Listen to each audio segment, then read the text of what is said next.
And good afternoon, everybody. We are finally live here at Wheeler High School.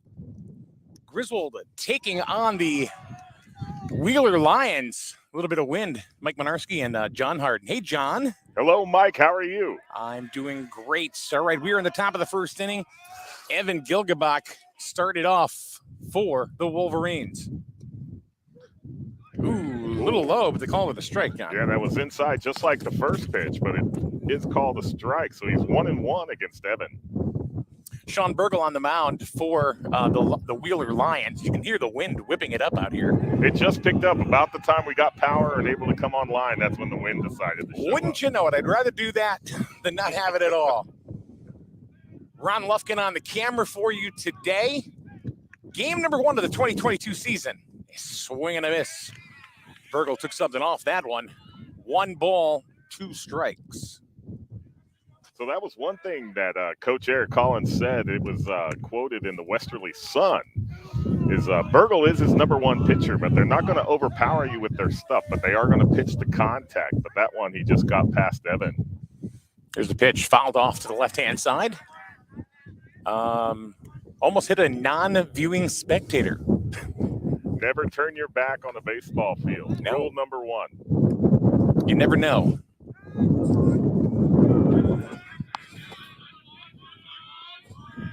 One and 2 to Gilgenbach, who's also the starting pitcher for Griswold today.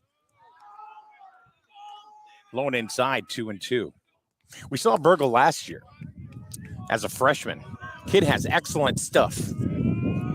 Well, that's probably why he's the number 1 pitcher here as a sophomore for the Wheeler Lions. Good call, John. Yeah, that was an easy one. There's a grounder right back to Burgle. He's going to walk it on over to the first baseman, Matt Pierce, for the putout. 1 down.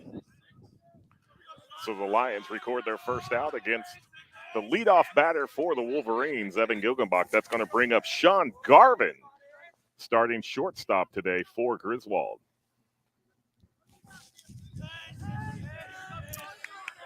Sean had a great game in a scrimmage against the Ellis Tech Eagles just the other day.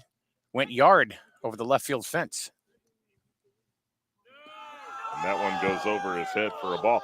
Yeah, he went yard right over to left field. He got a hold of one inside and just took it for a ride. And then his next at bat came up and hit a double. Yeah, hit 3 hits on the day in a 12-5 victory over the Ellis Tech Eagles. And Sean was responsible for 5 of those. Ball's outside, just off of the catcher's mitt. Now, fans of Griswold football will definitely know the catcher for Wheeler today. Number 50. That's Kyle Kessler, also a sophomore. So a sophomore battery here for the Lions. Kessler used to play shortstop. Here's the 2-0 pitch. Off speed. It's going to rope foul down the third base line. Just foul. Just over the brand new coach Billy Kane's. It's over his head. Yeah, inaugural season for Coach Kane. And Mr. Lufkin just said anything will go over.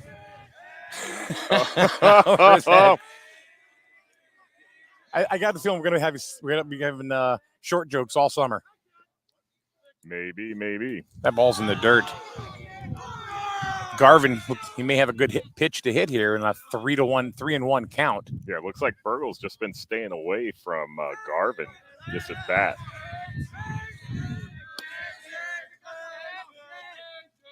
Three and 1 pitch. Here it comes from Burgle.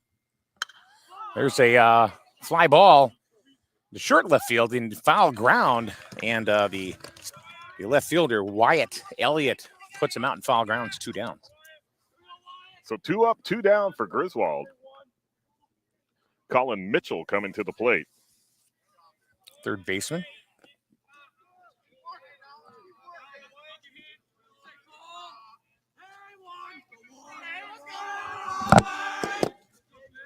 So both of these teams very young. Lots of sophomores and freshmen on both squads. Ball is outside and gets past Kessler all the way to the backstop. It's kind of where we are. Yeah, front row seats. Must be on the front row. Must be in the front row. We got tacky jokes for days.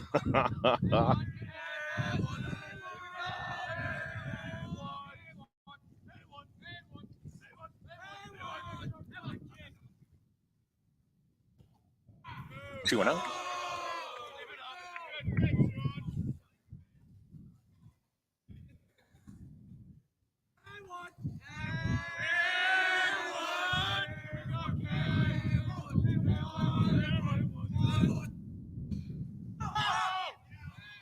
Fly ball.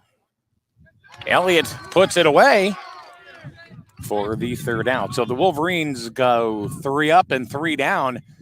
And we are going to take a quick break, and we will be back in a couple of minutes. You are watching Griswold Wolverine Baseball right here on SNSN. Valentine's Day is coming up and you need to make a good impression. Now, if you really want to do that, just go to Jewett City Florist and Greenhouses on Ashland Street, now in their 4th generation of family dating back to 1937. Jewett City Florist and Greenhouses have been serving all of your floral needs in the past and certainly will be in the future with flowers for proms, weddings, memorial events, and yes, Valentine's Day. Stop by at the store at 17 Ashland Street in Jewett City or shop online safely at JewettCityFlorist.com. And don't forget, February 14th is Valentine's Day.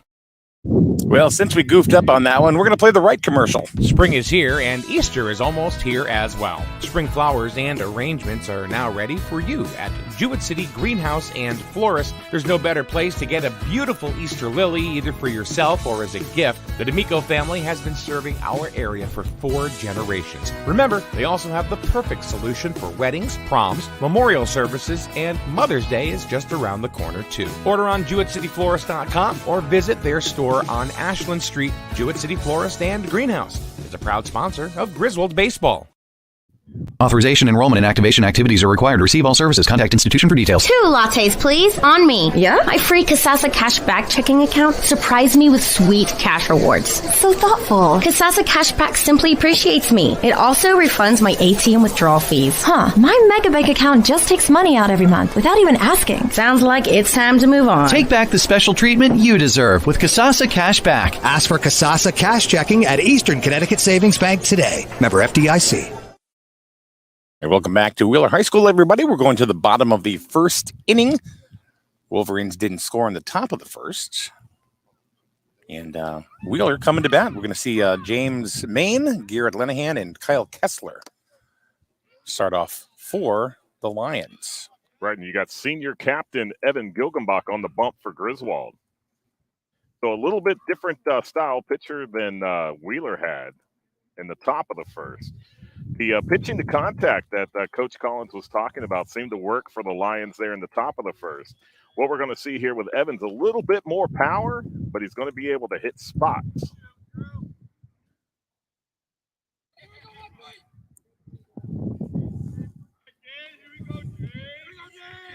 So here comes shortstop James Main to the plate for Wheeler. Little consultation between freshman catcher Andrew Harden.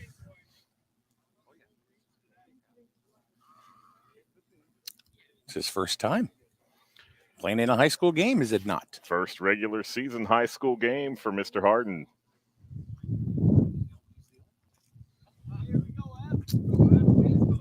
You know this dude, don't you? A little bit. May have changed his diapers or something years and years ago.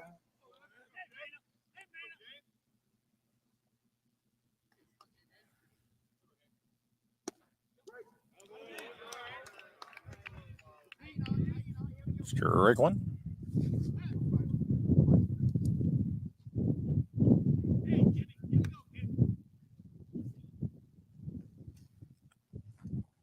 Good start for Gilgenbach. First pitch of the season.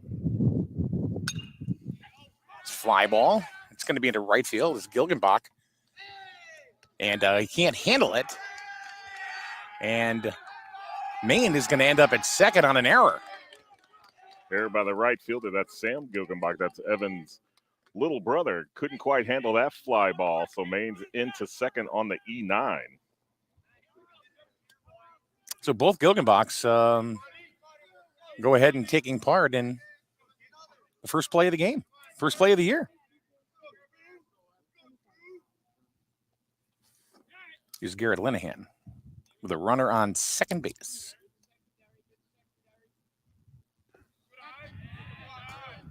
Ball one.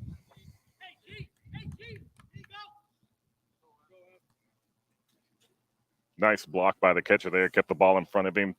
Kept the runner at second base. Should you give Maine a two-base error, or do you give him a base hit and an error? No, because the player was there. It went into the glove. There's a strike on the second pitch. I scored it a two-base error. Okay. That's what yeah.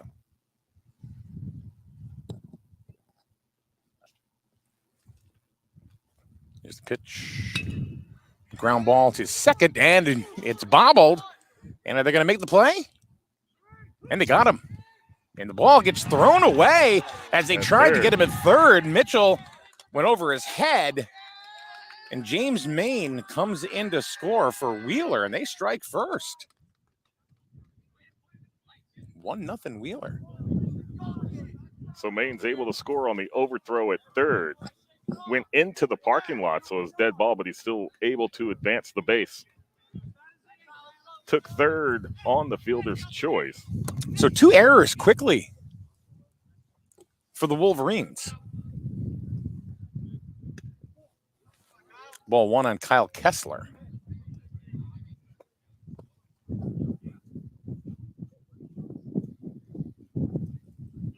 One nothing Wheeler. Bottom of the first. Ball in the dirt. 1-1.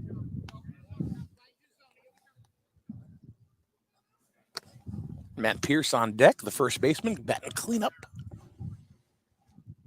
And he is the senior captain for the Lions. That ball is high.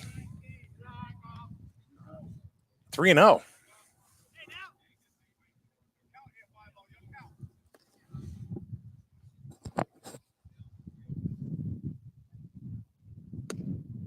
Strike one right down the middle at the numbers, the letters. Now, Kessler, we know, of course, from the co-op with Griswold, playing football for the Wolverines, the Griswold Wheeler co-op. But in baseball, it's different. It's a base hit. That's a solid shot. That's a into solid left shot. And we know Kessler's got some wheels. That's actually the first hit for the Lions. First hit of the ball game. It's a solid shot, too. But you had to throw that pitch into the strike zone, being behind 0-3, able to get that strike down the middle. Kessler just watched that in, see if he could get the strike. Now the count goes 3-1. He's expecting another strike. They don't want to walk him and put him on base because, like you said, Kessler does have some feet underneath him. I expect him to go on the first or second pitch. Strike one. Gilgenbach has to paint the corners for him to be successful. He's not going to overpower you. No, definitely a control pitcher. Hit those spots, work the ball inside, outside, up and down. Keep changing the eye level of the batter. Checks home Kessler back at first. Nope.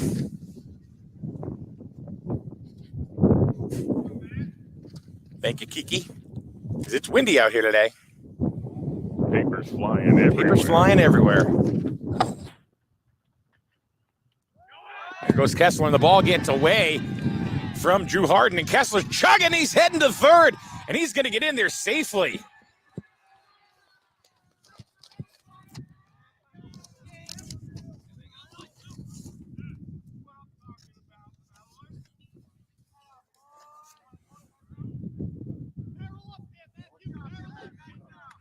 So give him a stolen base. Yeah, tough pitch to try to throw him out at second. That was low and outside, got away from Andrew. And then when it went to the backstop, Kessler just kept on the gas and goes all the way into third. So Gilgenbach having a tough time as Coach Billy Kane is already out to talk to him. Trying to settle the senior down, to settle the captain down. 1-0 Wheeler here in the bottom of the first. And threatening again with Kessler on third. This is still Pierce's at bat. I think they should have been able to stop Kessler going to third. Do you think there's too much room back here? Like Griswold? Oh, Griswold's bigger than this one. Oh, yeah. There's a fly ball into left field, and that's going to go past Odo.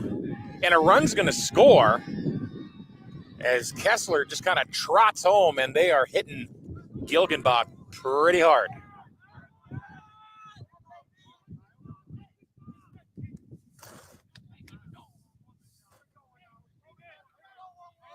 Okay, so that's Logan Davison left for Griswold. The fly ball by Pierce gets over his head. That does score Kessler. Pierce takes second on the throw, bringing up Braden Anderson. 2-0. Early. Wheeler still has a run in scoring position, and that another one gets by Harden, and that's going to advance the runner to third. So Pierce to third. On the pass ball, that went right through the wickets. The wickets.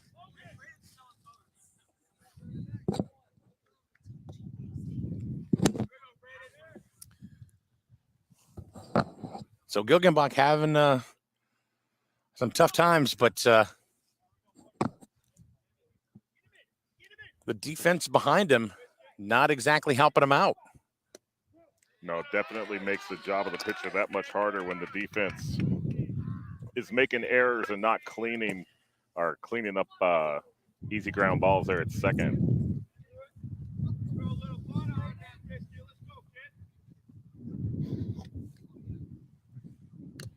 Foul tip. Goes back to the backstop. I want to thank, so at the beginning of the game, we were having a little bit of frustration because we couldn't get any power. Right, no power.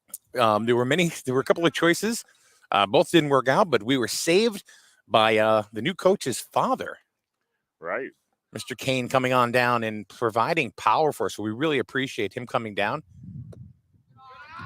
Let's ball outside. And saving the day. Yeah, coming in with the big monster truck. Yeah.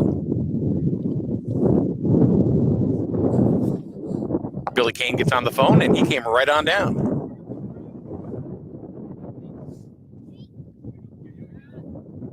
The wind is definitely blowing out. You think? Right into right field. Yeah. Lefties get one inside, or a righty can go oppo. Swing and a miss. I only got one down. Yeah, there's only one out. That was the fielder's choice against the Littman. It's just, all I can hear is wind. You'd think I was on the Weather Channel. I'm Jim Cantori, and we're in South Carolina. Right. Hopefully nobody comes up behind you. Here's a shot right through Garvin under his glove. That's going to get another run home. 3-0 Wheeler. I don't know if this was expected. No, I think there's a little bit shell shock right now for the Wolverines. I think they thought they were going to be out of the bottom of the first here, very much like the Lions were able to get the Wolverines out in the top of the first. I have paperweights on paper, and it's blowing the paperweights around. Oh, I know. Before we came on the air, my scorebook actually blew all the way across the table. Here's the pitcher, Sean Burgle. Strike one.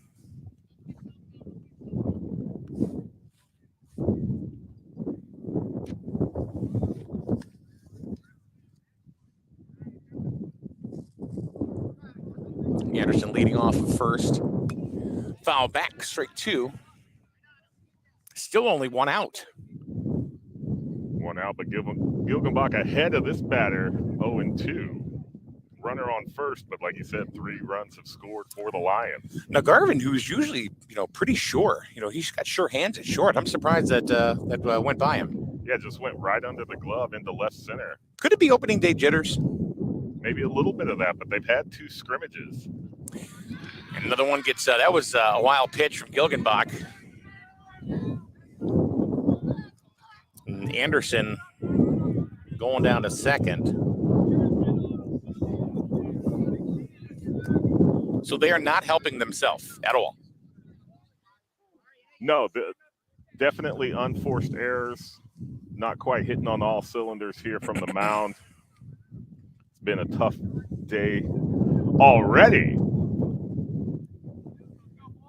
This is one of those games so far with all the errors committed. You know, are the Lions winning, or are the Wolverines losing? I think here in an inning and a third, it's probably more Wolverines losing.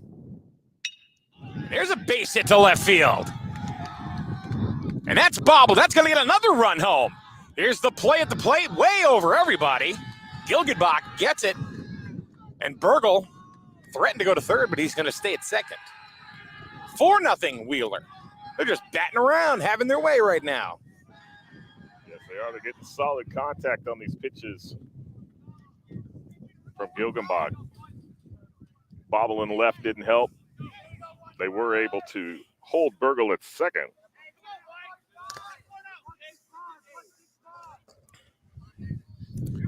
Four runs on 4 hits. Only 1 out. Here's Wyatt Elliott. A couple of putouts in left field in the first inning. Right at the knees. Nice pitch. That's probably the best pitch we've seen him throw yet. Yeah, right at the knees, right over the plate. Good pitch. Got the first pitch strike. And a reminder, it's still just the first inning. Bottom of the first. Ooh, took some off of that curveball. Another nice pitch. Go ahead, 0-2. Elliott chased that one a little bit. He was definitely off balance. But that is what the kind of pitcher that Gilgenbach is. 0-2 pitch. High and outside.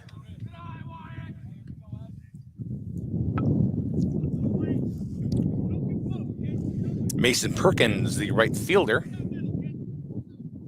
The 8th hitter in the lineup is up next on deck. In the dirt, nice stop by Harden. Is there any significance with number 45?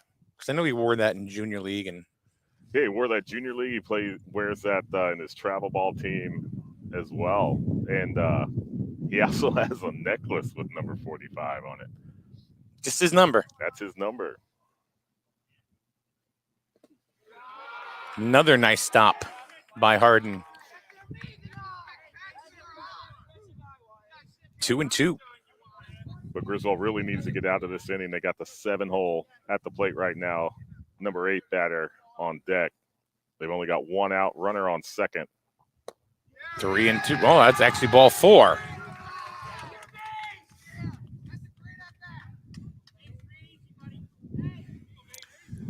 Still only 1 out. Now you got the 8th hitter in the lineup, Mason Perkins, the right fielder. John Anderson, the center fielder. He's on deck. Runners on first and second. Right down the middle, strike 1.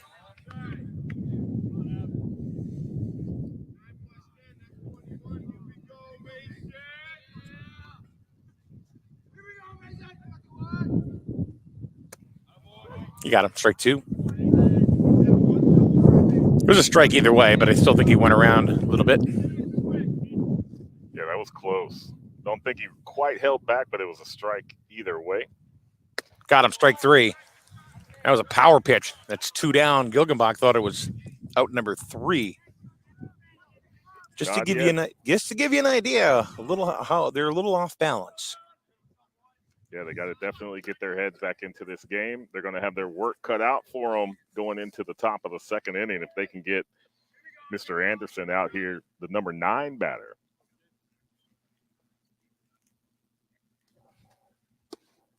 Strike 1.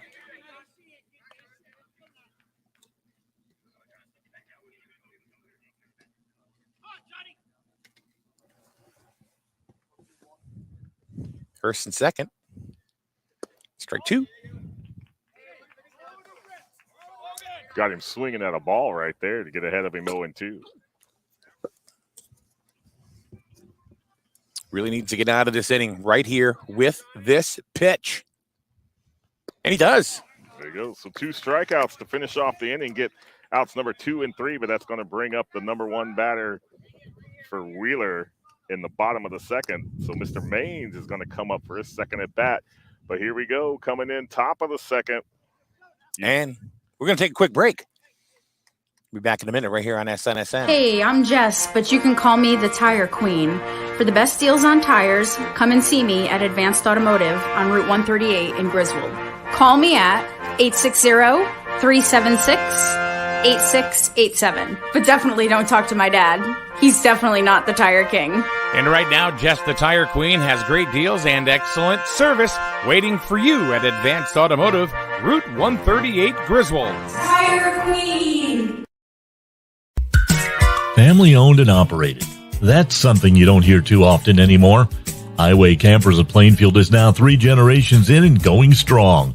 If you're looking to upgrade or get your first RV, contact the family that knows RVs, Highway Campers. They'll walk you through the process of finding the right RV for you and can even finance it for you. Visit www.highwaycampers.com and find your home on wheels. After all, home is where you park it. Highway Campers is a proud supporter of Griswold Youth Football. Welcome back to Wheeler High School, home of the Lions. And the Lions have decided to say that this is our house so far in the first inning. That is. They definitely brought it there in the bottom of the first. Going ahead of Griswold quickly, actually going all the way through their order. Able to pick up 4 runs. 4 runs on 4 hits, as a matter of fact.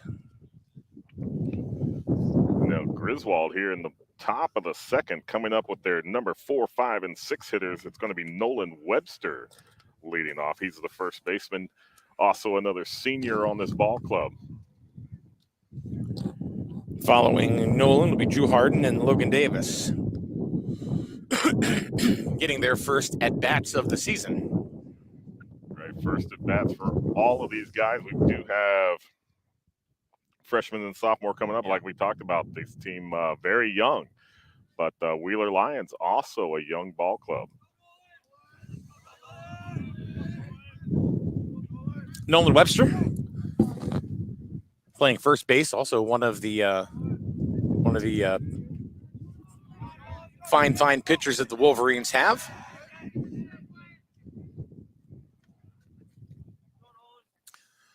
Here's the deal from Sean Bergel. High and outside. So it's WrestleMania weekend. You were right. Brother. Maybe we should call a half inning like a pro wrestler. What? I'll do mine like Pat McAfee. That guy's crazy. I'd be like, Randy Macho Man Savage, yeah. 1 ball, 1 strike, here it comes. As I was about to snap into a Slim Jim. You were. It's almost snack time. 3-0 to Nolan on 3 pitches. Why do you got to bring up food, man? Why do you got to bring up food? Is there an ice cream truck around? No, but there was a pizza truck in the parking lot.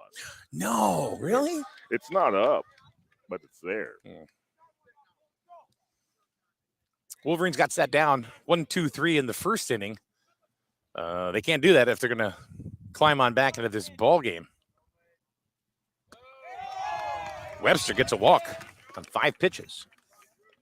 So leadoff walk for Griswold brings up Andrew Harden, the catcher, batting 5th. So we've seen him in the minor leagues. Right. Saw him pitch in the Junior League State Championship last year. And so this is his first game as a freshman in the high school ranks.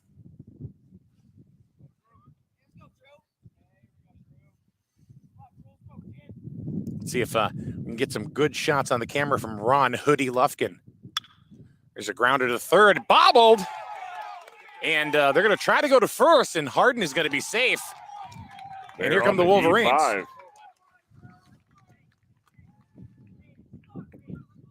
Perhaps E5, but we got 2 base runners for the Wolverines right now. 2 base runners, no outs, because Griswold's going to have to come back from behind in this ball game. right here in the middle of the order.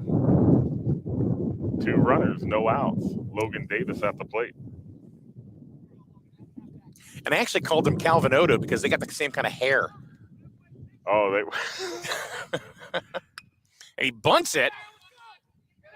Too much backspin. Yeah, if he was chipping onto the Masters, the 18th hole, that would have been perfect. But it does go foul for strike 1 against Logan Davis. Going to get the first look of the year of Gavin D'Amico, is going to be the designated hitter. Right, he's batting 7th, designated hitter, batting for Jake Duthry, who is the second baseman for Griswold. And there's the bunt. He does get it down, and perfect, actually. And he does advance the runners. That was a picture-perfect bunt. Advance both runners. Runners in scoring position for Griswold, with Gavin coming to the plate. Now, here's a cute little stat about Gavin D'Amico. Last year, in a utility position, he was the top batter for most of the year, average-wise for the Wolverines. Right, batting average was up there last year. And he didn't get a lot of playing time, but he was scalding the ball. Yeah, that's probably why Coach Kane wants to keep that bat in the lineup. I don't blame him. I'm surprised we haven't seen more of him in the last couple of years.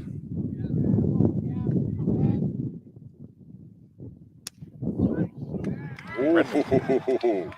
Right on the outside corner. That was on the chipped paint. Yeah, the outside corner. That's what that one pitchers will take that all day. Sure, absolutely. Runners on second and third. 4-0 Wheeler.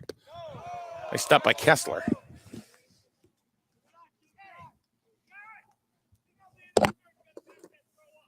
Two and one to Gavin.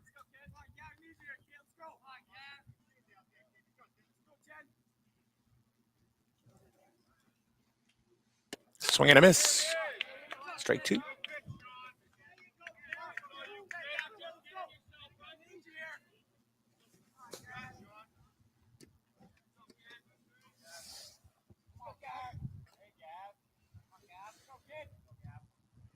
Swing and a miss. Strike 3. Got him. 2 down. Brings up right fielder Sam Gilgenbach to the plate. And another one. This is his very first bat. Right, another in the freshman, high school ranks. Right, making it into the starting lineup here for Griswold. And the kid can hit the ball, can he not? Oh, he absolutely can hit the ball. He had some great hits against Ellis Tech in their last scrimmage. Ball one inside. And yes, he has grown an inch or two since junior league. But he's actually it's like he lost some weight too. I don't know about that. But he is only one of 2 natural left-handers here on this Griswold squad. They do have 3 batters that bat from the left-hand position, but there's only 2 lefties, Sam and Corey Smith. Who's on deck? 3-1. Burgle pitching really well in a tight situation. He needed that K that he got from D'Amico, and he performed. Swing and a miss. Sam must have really liked that pitch with 3-0 count.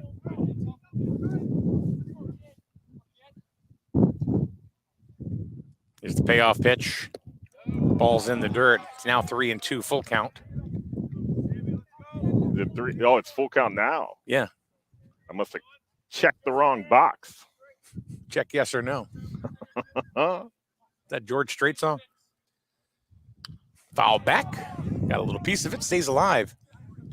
It is a George Strait song.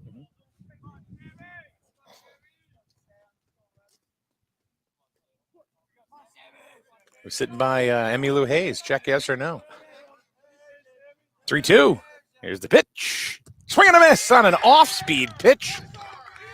Burgle gets out of it with a couple of Ks. So Sam got it out and ahead of that one for the third out, left runners in scoring position. We're going into the bottom of the second. The score is Wheeler 4, Griswold 0. And we'll be back in a minute right here on SNSN. Did you know that Allstate Insurance, the Trahan agency, has 2 offices now, Plainfield and East Lyme? And that's good news for you, since Kevin Trahan has been in the insurance business for well over a quarter of a century. Plus, he's easy to find. Just search in any browser, Kevin Trahan, Allstate Insurance, and when you get to his Facebook page, you'll find tons of helpful information on questions you may not even have thought to ask. Allstate Insurance, Trahan Agency, Plainfield and East Lyme, proud sponsor of Griswold Youth Football. Reliable plumbing and heating services are just a phone call away when you contact the professionals at McGuire Plumbing and Heating in Fallontown. Family owned for more than 35 years, McGuire Plumbing and Heating has earned a reputation by providing accurate quotes and being open and honest when on the job, plus giving honest advice that may be needed down the road but isn't an immediate concern today. Find McGuire Plumbing and Heating on Facebook or call 860-376-3388. Look for the big truck with the little Irish. And we're back.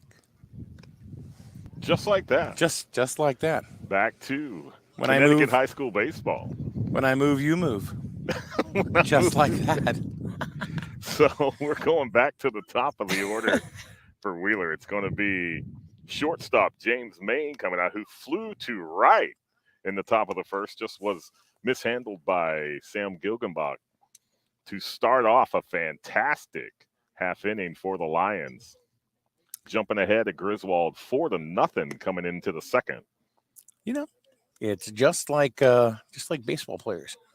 We got to hit our groove too, man. We do.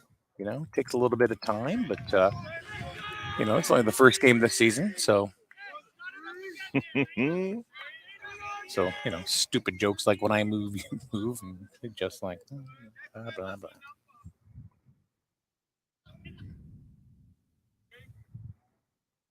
Bottom of the second. Looking back on the hill, top of the order. Another first pitch strike for Evan.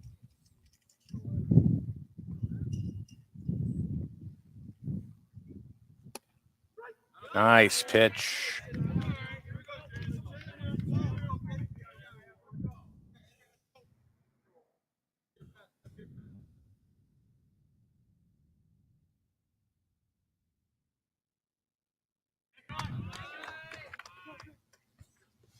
"57-foot fastball." Into the dirt. Yeah. Bounces to the backstop. Count goes 1-2.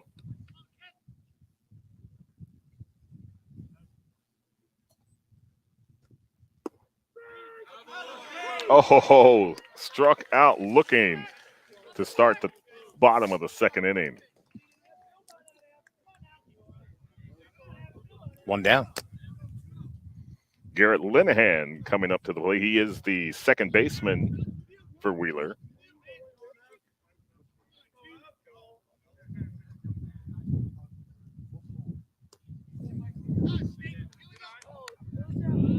We'll see if Gilgenbach has settled down maybe just a little bit.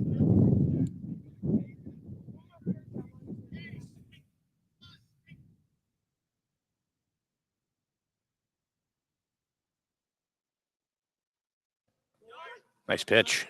Right in the outside corner.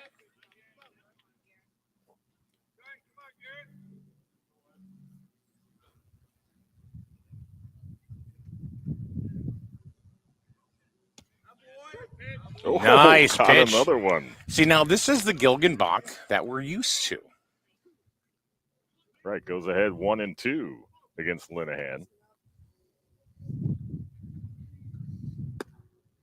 Got him looking. Oh, 2 Ks back to back, both of them caught looking. Brings up the number 3 batter, Kyle Kessler. But let's go one step further. That's 4 Ks in a row. It is. He did strike out the 8 and 9 batters in the bottom of the first. Comes back and strikes out 1 and 2 here in the second. Curveball low and outside. Ball 1. Thanks for joining us. here on SNSN today. Mike Minarski and John Harden and Ron Lufkin on the camera as we bring you game number 1 of the 2022 season. Griswold taking on Wheeler live from Wheeler High School. So thanks for being with us and thanks for giving us part of your day. So staying outside and away from Kessler at the second at bat. There's a strike.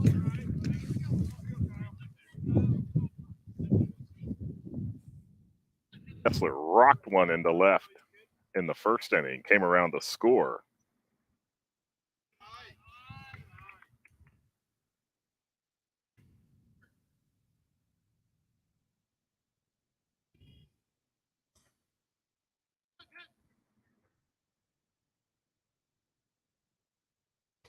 Swing and a miss. Got Chase that one by him. Full count.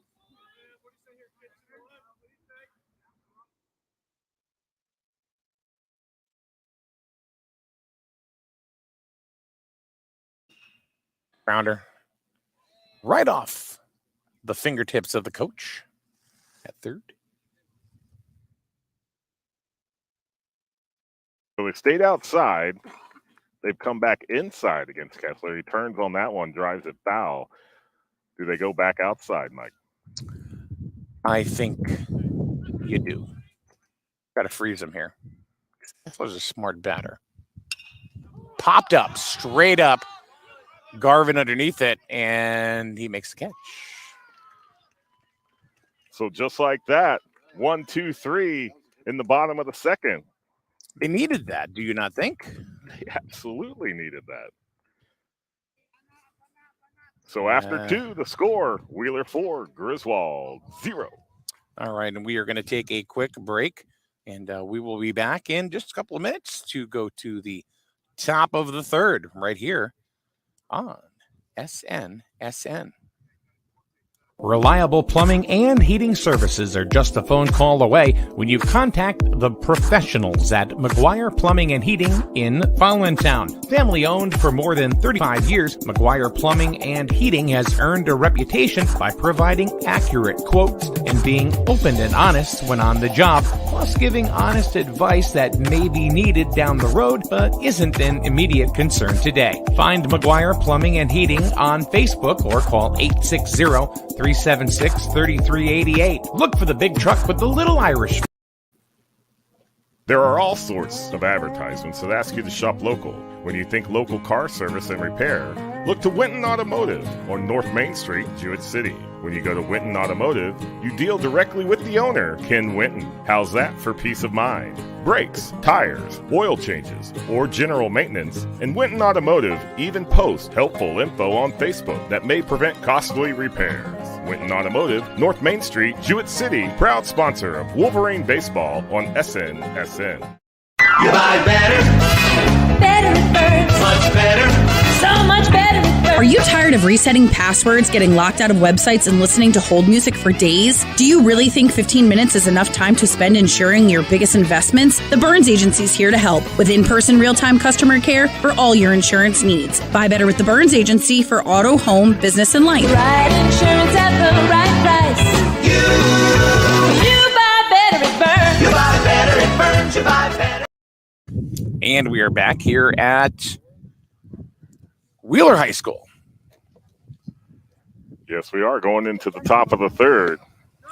Griswold still trying to battle back from that first inning where Lions were able to jump ahead 4-0. Gilgenbach looked really good. Evan looked really good that last inning. Oh, came back strong in the second inning. Really finished off the first. Yeah. With the 2 Ks, then follows it back up with 2 more Ks of his own, able to pop up Kessler to short. But you've got the number 9 batter, Corey Smith, center fielder, leading off the top of the third for Griswold. A couple of nice things going on in Jewett City, like, as far as specials are concerned. Dean's Corner Diner celebrating their 21st anniversary this coming week. 21st, yeah. All right. So congratulations to Dean and his entire staff. Go on down to Dean's Corner Diner and get yourself a nice breakfast or lunch. They have wonderful grinders there. I'm kind of partial to the omelet. I had one today, as a matter of fact. Oh, did you really? Had a taco omelet. I told him, I said, you know what? These are so good. You need to change the name of your restaurant. There needs to be a restaurant by the name of Taco Cat. Taco Cat? Yeah, because if you spell it backwards, it's still Taco Cat. Yeah. Can't mess it up. There's a strike to Corey Smith. 1-1 against the center fielder. I thought you were going to say like taco omelets and other stuff.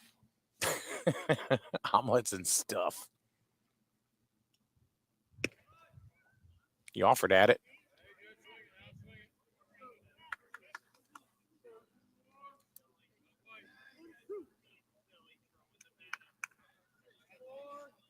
I've seen Corey Smith get one and really rope it to right field. When he gets a hold of one, he can send it.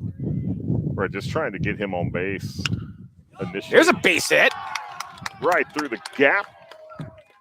Right between second, third. And he's heading into second. And he's going to be safe. Safe! Got under the tag. Look at that. Caught Wheeler sleeping a little bit there. So here we are. Corey Smith with a base hit and gets onto second as the Lions were in the den taking a nap. Yeah, they just thought he was going to hold up there at first, and he just took the turn. Well, it's kind of like Kessler. Going. It was like Kessler in the first, the Wolverines were napping a little bit, and he went all the way to third on a stolen base. So now we're at the top of the order. Evan Gilgenbach bounced down to the pitcher first time up. Ball one. 4-0 Wheeler.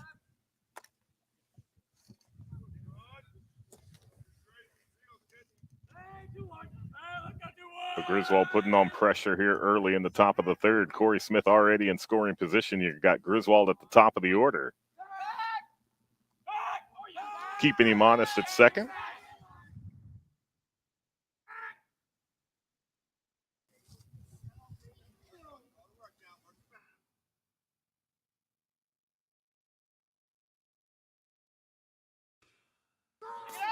Foul ball.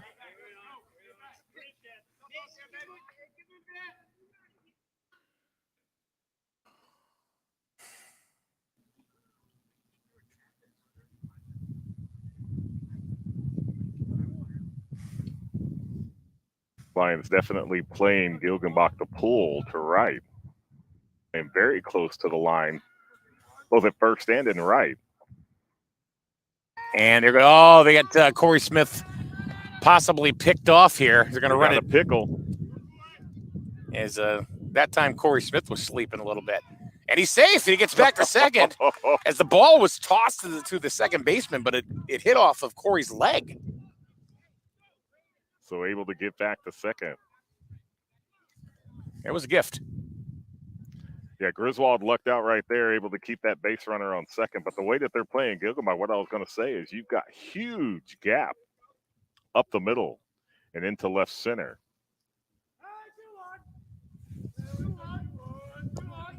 That was definitely a gift for Griswold there.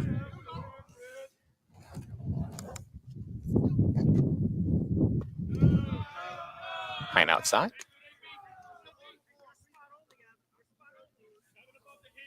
Wind has kind of died down a little bit. I'll see that. You ruined it. Oh, Jesus. It's going to come back. And here it is.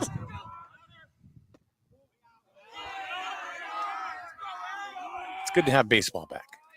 Love baseball. That's actually where we started together, was in baseball. Mm-hmm. Yes, sir.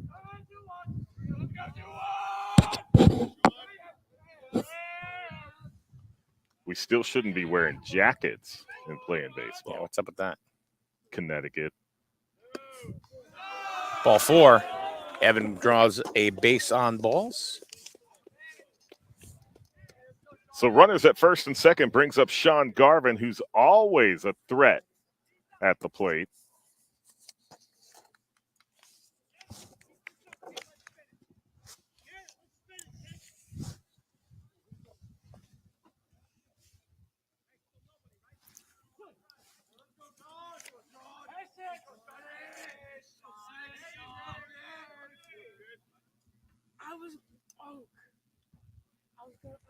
Here's the first pitch to Garvin.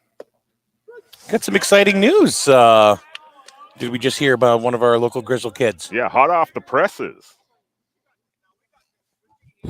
A player that we saw in the Jewett City Little League tournament play last year, went all the way up to sectionals against Manchester.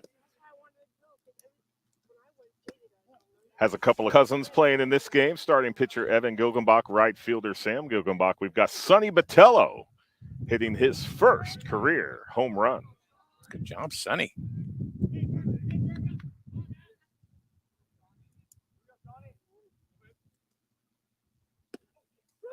That was a meatball. What do you call that one? That was extra slow. Goes sweeping curve. Almost an ephus, right? Hits the top of the corner. Oh, my God. Garvin pops it up the right side, and it's actually going to go into center field. And center fielder falls to the ground as he fields it. That's going to advance Smith to third. So runners at the corners, one out. There's Colin Mitchell.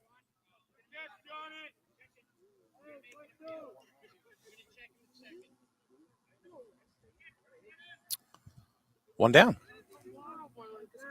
Runners at the corners.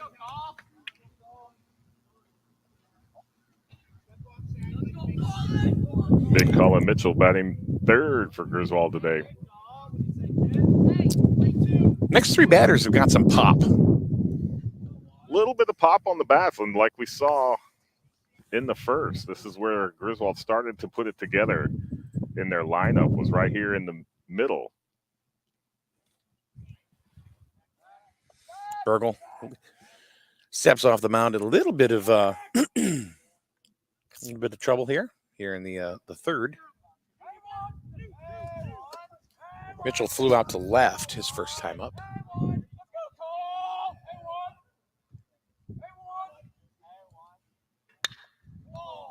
Line shot foul down the third base line. Turned on that one. Almost fielded by somebody with a Griswold G on a hoodie. A lot of fans out here. Yeah. Both sides.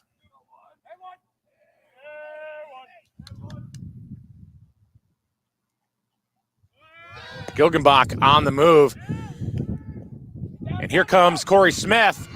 And he's safe at the plate. So Kessler misses the tag. Score Smith. Griswold on the board. Relying on Corey's speed. Good call. So give Gilgenbach stolen base. Does Mitchell get an RBI, or is that just a fielder's choice? No, that's going to be, you got the steal at second. It was cut off and then threw back. Right. So is it an RBI or is it a... No. No, I didn't think so. 4-1. Wolverines on the board.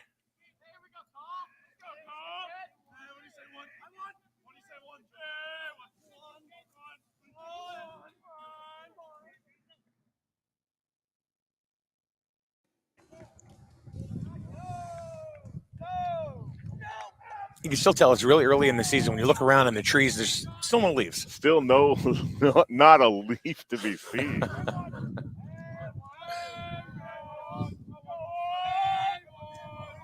Still a little brisk. So Burgle is having a little bit of a tough inning, a little bit of a wild spurt for him. Very, very solid for his first two innings. And then now the Wolverines are getting to him a little bit. He's got the base runners. It seems to change his approach a little bit from the mound. Swing and a miss. He was way out in front of that one. Even Coach Kane told him, hey, slow down, take it easy. Got Coach Tim Lake over at first, Billy Kane. Both of them in their initial game for the Wolverines. And there, Gilgenbach picked the perfect pitch to go, a sweeping curve. And he steals third. And Mitchell gets a base on balls, and he's on first. So now you got Nolan Webster with runners at the corners.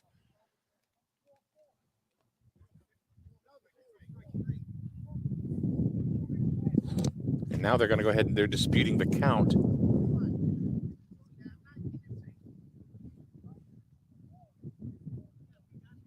What's Coach Collins saying?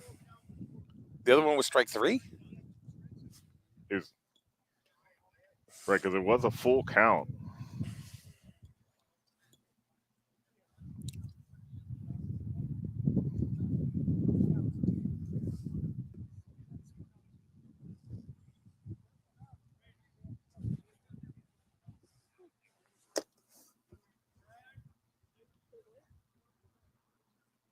There's only one out. Sean Garvin. No, wait a minute. Yeah. Sean Garvin flew out to center field. I don't know what that was. But yeah, as it stands right now, Griswold with runners on the corners, 1 out. Nolan Webster coming up to the plate. Wheeler still discussing with the home plate umpire. They have not brought in the umpire from the field yet to consult with him.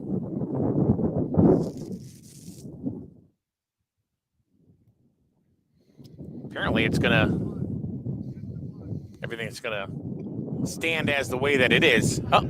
So now they're bringing out, looks like they're bringing out the game changer. Yeah.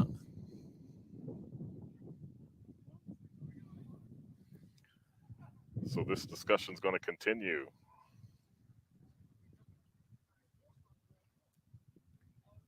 Home plate umpire still hasn't called for his partner. I'm still trying to figure out what the argument is here.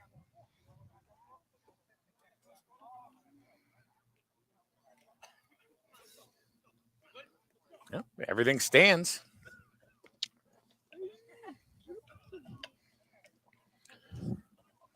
So we had a walk and a steal, puts runners on first and third for Griswold. Nolan Webster, number 4 hitter, coming to the plate. Still 1 out, 4-1 ball game.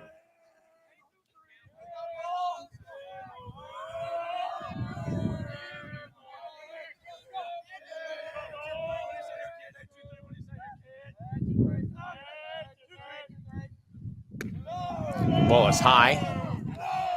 Runners holding. And we did, one of the things that Billy Kane told us on the show the other day is that they are going to take chances that they've never taken before, really, with this team. Right, not afraid to take chances. Actually wants to play. There's a shot to left field. That's deep. That's over the head of the left fielder. 1 run is going to score. Mitchell pulls into third, and Webster flexing out on second with a RBI double.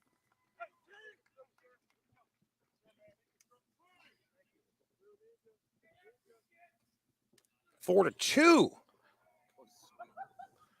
Cutting the lead to half. We've got a consultation on the mound. It was a rope.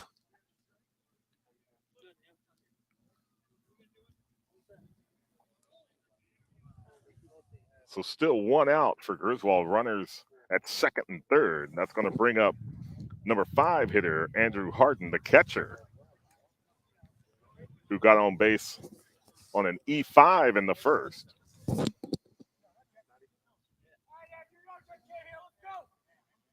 One of the he was actually only the second person to get on base. Nolan Webster got on a base on balls, and Harden got on an error, but they weren't able to score.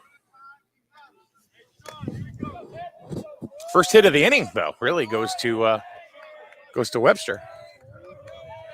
They played him a little shallow, did they not? They definitely, when that fly ball was able to get over the left fielder's head and go back to the fence, I was able to score Gilgenbach and move Mitchell over to third. Look at the gap in right center.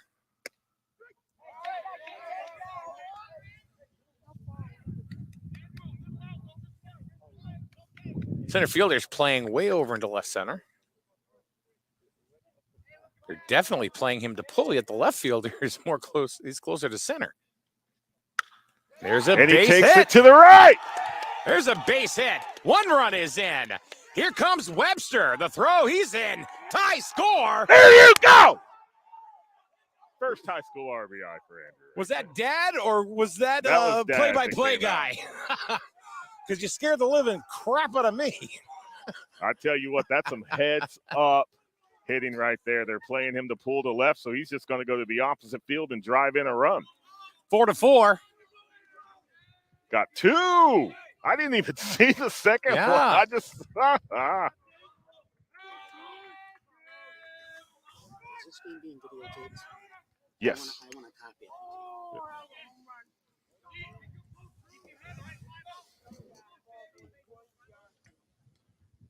So Harden on first. Logan Davis at the plate. Still 1 out. We've got a tie ball game, Mike.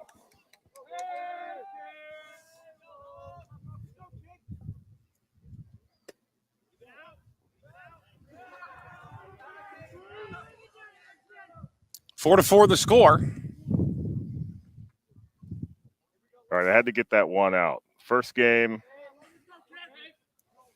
Logan had a really nice sacrifice bunt his first time up, but the Wolverines were not able to score. There's a bouncer to third. That could be trouble. Nice stretch by the first baseman, then to get him. 2 down. Logan out again on a fielder's choice at first, but that does move Andrew over to second. Brings up Gavin D'Amico to the plate. He struck out in his first appearance in the second.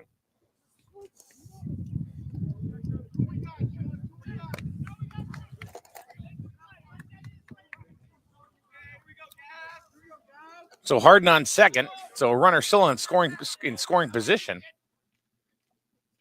Swing and a miss.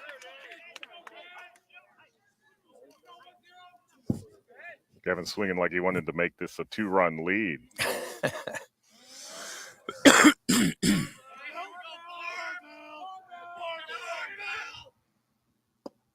Low and outside, 1-1.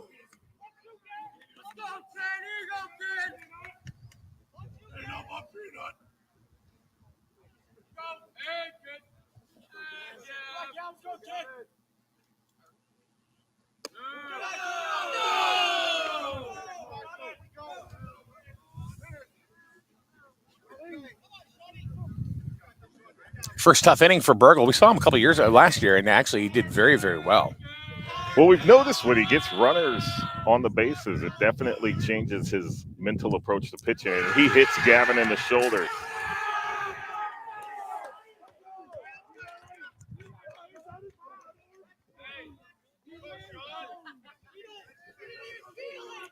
Brings up Sam Gilgenbach, who struck out his first time up, and that was last inning.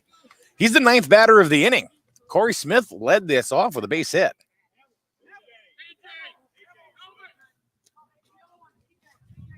Are they pulling him back? We had a substitution.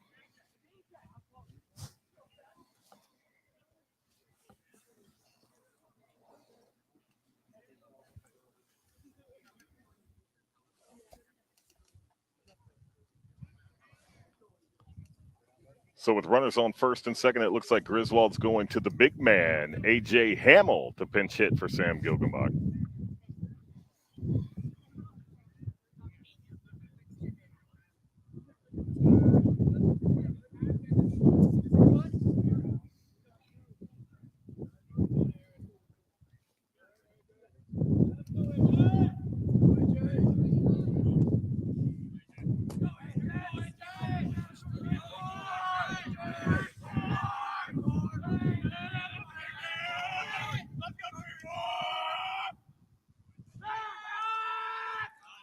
They got him.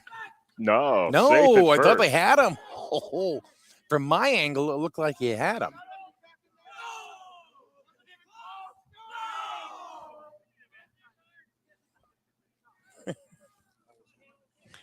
Even Ron, our cameraman, said that was close. Harden on first. D'Amico, who got plunked on first. A.J. Hamill takes ball. We're live at Wheeler High School. It's very windy. It's a little brisk, but it's a beautiful sunny day. It is. If you take the thermometer out of it, it's a gorgeous day. And there is a grounded to short. Then they're going to flip over to second to end the inning. So, how do you like that? Very nice third inning for the Griswold Wolverines, able to tie it up 4-4 going into the bottom of the inning. Wheeler's going to have Matt Pierce coming to the plate.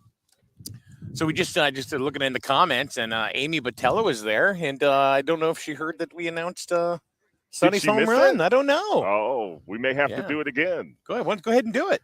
So we got news that Sonny Botello, cousin of starting pitcher for Griswold, Evan Gilgenbach, and right fielder Sam Gilgenbach, hit his first career home run. How you like that? For the Connecticut Crush, playing down in Preston this afternoon.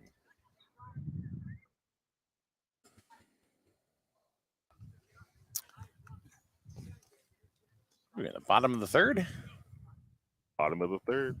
Bottom of the third.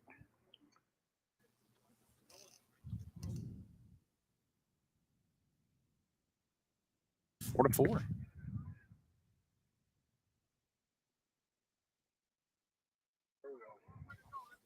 My hands are cold.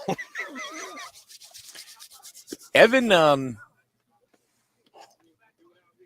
his last inning was quite solid. He has now struck out 4 out of his last 5. And maybe it was just a little opening day jitters. I don't know. A little bit. Yeah, because he came back strong in the end of the first, like you just said, he struck out number 8 and number 9 batters swinging, then got the top of the order, 2 strikeouts looking, and he was able to pop up Kessler to short to end that inning. So it looks like we got A.J. Hamill going to first, correct? Right. A.J. will stay in the game. He's going to be playing first base. Looks like I'll have to look. Is that Duthry that went to right?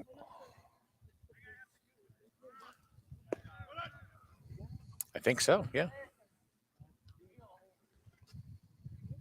Duthry to right. Mitchell to second. Webster to third. Garvin stays at short. Smith still in center.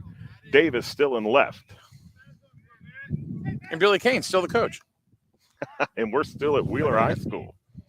This is their biggest coaching staff that they have ever had, between Tim Lake and Logan McGowan, Bryce Molesky. Strike 1 to Matt Pierce, second baseman. Scored a run on it and after hitting a double in the first. Swing and a miss. Gave him one there to go behind 0-2. Yeah, definitely new regime, new era of Griswold High School baseball. New logo, new uniforms. New. Do you think maybe the Wolverines came out and figured, oh, we got a lot to prove, and had a lot of pressure on them right away? Oh, absolutely. I mean, not only we've been waiting for that. I've been waiting for this team for 2 years. Oh, we've been waiting since the resignation of Jameson. The anticipation of what was going to happen here with Griswold High School baseball. We couldn't count the days fast enough to get here to opening day. Yeah, but you know what? With me, I got him looking. For me, it was really before Jameson went ahead and resigned. It was all the kids that were coming up. It was the pitching staff that you knew was going to be there, no matter who the coach was. So we had a great freshman class coming into Griswold this year. Strike 1 to Anderson. Looks like Gilgenbach has started to settle in. Struck out 5 of 6 now. Getting into a little bit of a rhythm. And he's one of those pitchers in the ECC that you don't, if you're facing him, you don't want him to get into a rhythm. Well, if you're the batter, absolutely not. Curveball on the outside corner. That was brutal. Even Ron, he's over there, yep. And that's how Evan Gilgenbach's going to beat you. Got him. Pounds him inside, gets the strikeout. He was having control issues in the first. And like we said, was Wheeler winning or was Griswold losing? And now all of a sudden, Evan is pitching like we know Evan Gilgenbach can pitch. Here's Burgle. Strike one. He's throwing the minimum amount of pitches, it seems like. He's just getting it over the plate. Right, he really hasn't gone deep into account since that first inning. I was right down the middle with a fastball. 0-2. Challenged him right there. He's just mowing him down right now. Looking for strikeout number 7. Pop fly. Do not hit a car. Yeah, do not hit our power source.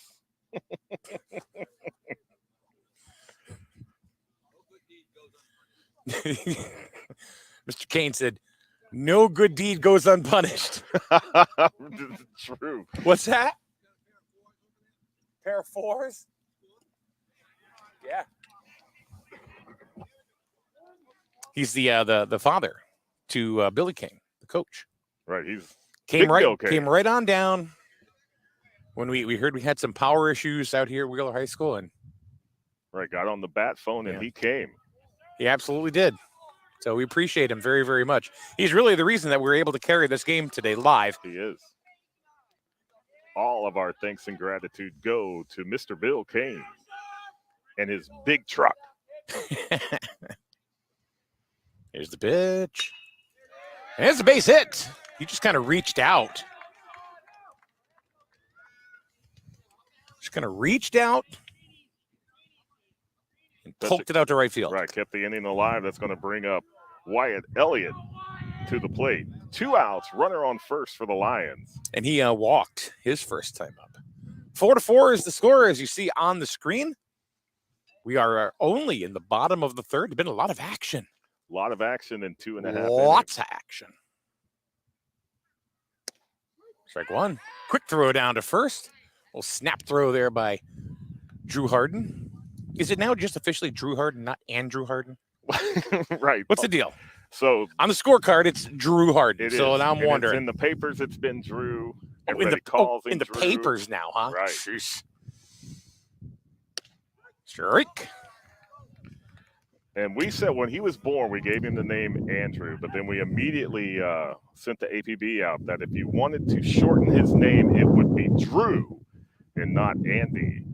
Well, my mother gave me the name of Michael when I was born, but after a few years, I figured, nope, we're changing it. Chunky.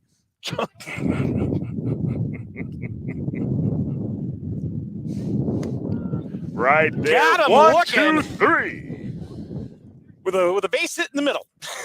Well, those pitches right there, that was 3 strikes. Caught him looking to end the inning. Leaves Burgle stranded at first. 7 strikeouts. 7 for Mr. Gilgenbach. All right, we're going to go to the top of the 4th. We got ourselves a ball game. Opening day. And we shall be back in just a minute or so. Keep it right here. It is SNSN. Spring is here, and Easter is almost here as well. Spring flowers and arrangements are now ready for you at Jewett City Greenhouse and Florist. There's no better place to get a beautiful Easter lily, either for yourself or as a gift. The D'Amico family has been serving our area for 4 generations. Remember, they also have the perfect solution for weddings, proms, memorial services, and Mother's Day is just around the corner, too. Order on JewettCityFlorist.com or visit their store on Ashland Street. Jewett City Florist and Greenhouse is a proud sponsor of Griswold Baseball.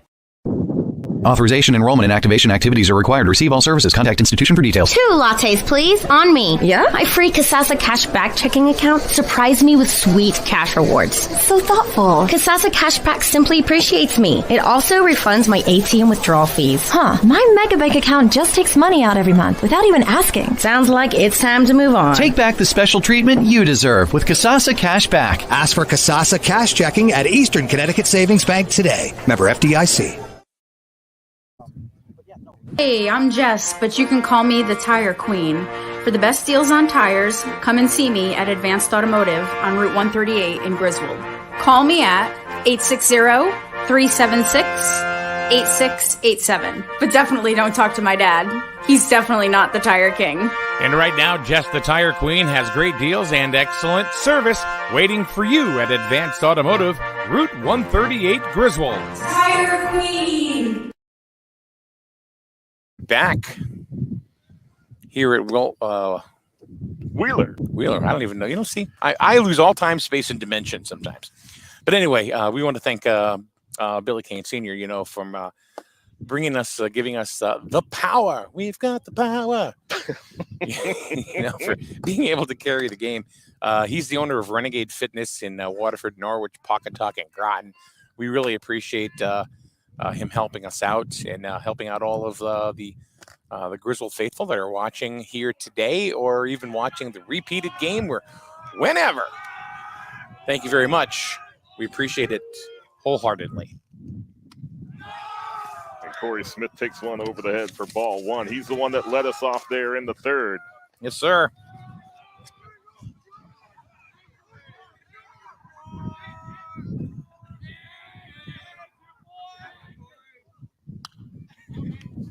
Where'd that go? Fouled it straight back. We are in the top of the fourth.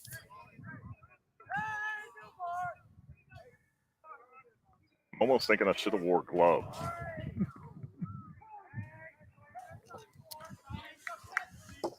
Deadlocked at 4. Wheeler gets 4 runs in the first. Wolverines come back with 4 runs in the third. And Gilgenbach is looking tough. He's like dialed in right now. Yeah. See, 1, 2, 3, 4, 5. 4 out of 5 and 6 out of 8. It's putting the smackdown here on WrestleMania weekend. Brother. Aren't they in Arlington this year? Yeah. Swing and a miss. Smith kind of waved at that one. Yeah, didn't really commit, and then he saw it, wanted it, and it was by him.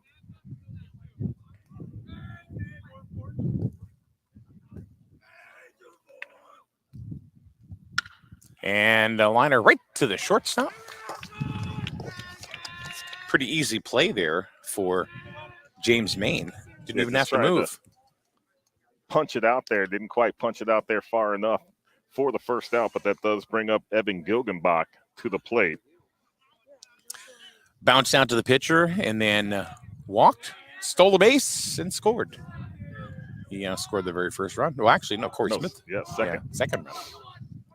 And you were quick to tell me I'm wrong. I love it. I sit there at home. That's it. I quit. Before I get in the truck to come down to our games, I'm like, how many times? 7.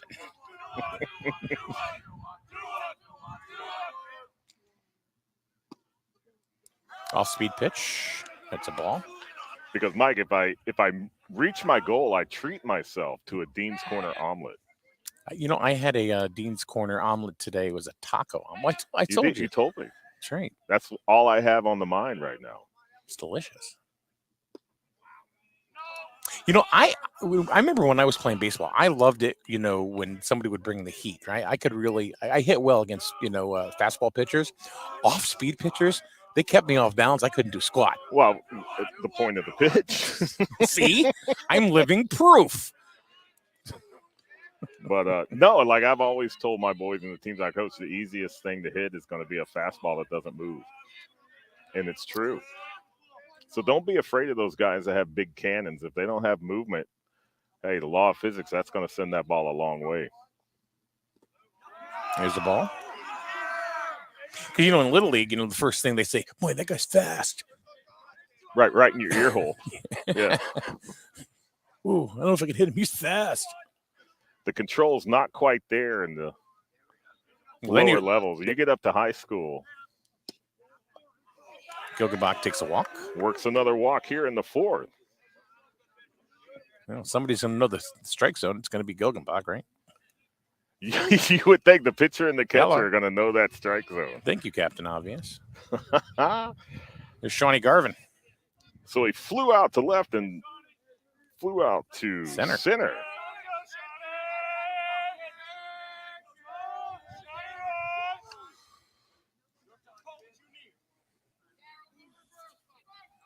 Garvin not quite ready yet.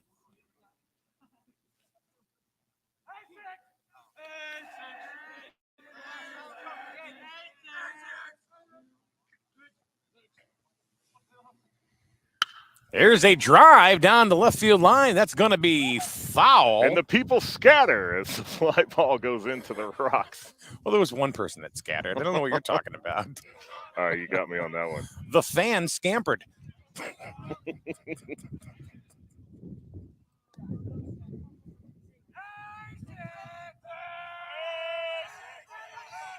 The fan scampered. You like that? I like it. What in the world was that? See, that's one of those off-speed pitches that would really just kind of say, "Oh, I'd never hit it. I would never hit it." You don't want that one. It was in there for a ball. 1-1 against Garvin. It's a strike. Burgle does change speeds quite well. I've noticed that he does change speeds, which is excellent. You know, not being a power pitcher, being able to have such a change in speeds between his off speed and his fastball is really going to keep the batters on their toes. Yeah. See, there's another one of those off speed pitches, but just missed outside.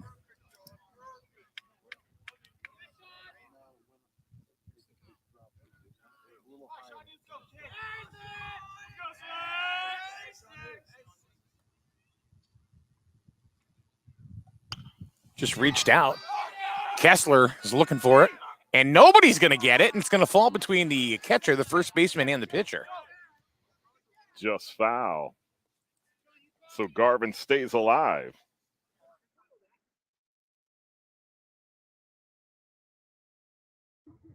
One out, one on. Shortstop Sean Garvin at the plate.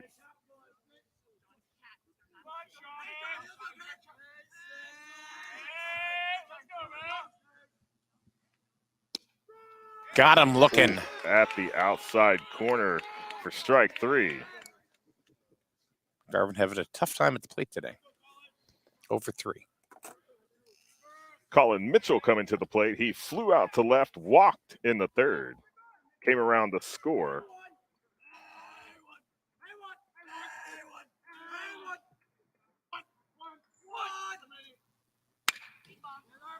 Grounded to the third. Bobbled. And they're going to get him. And that's going to do it. Mitchell bounces out to the third baseman. So Griswold leaves a runner at first. Yeah. Score is still 4-4 going into the bottom of the fourth inning. That was definitely an inning that Burgle needed. He needed to get out of that one quick because he'd been struggling just a little bit. What do you think about that? No, that's good. You're in a daze right now. That was a great analysis. What's going on with the Crush today? Well, the Crush got crushed in their first game. They got mercied 14-3 playing the Connecticut Capitals. Now going into their second game of a doubleheader today, playing down in Preston. You want water? I'm good, thank you. You want water? Yeah. Hey, Kiki with boys. The water, bringing it. Yeah. But I don't know what the score is of the second game, but we do know that Sonny Botello went yard. Which is nice to know. You see these kids, they're developing, every year that they play. And you see them, move up in the ranks. It's kind of like even watching little Sam Gilgenbach here. Mm-hmm. Seeing him as a freshman play. Right, watching him all the way through Little League. Back to T-ball. Yeah. Andrew and Sam were actually on the T-ball Cardinals together way back when. And now here they are in high school playing together for the Wolverines. So Gilgenbach out there for inning number 5. His 4th inning. He had that really, really tough first inning. But after that, he's really kind of mowed him down. He's been dealing. Went 1-2-3 in the second. Faced 4 batters in the third. Got 3 strikeouts, 2 looking, 1 swinging.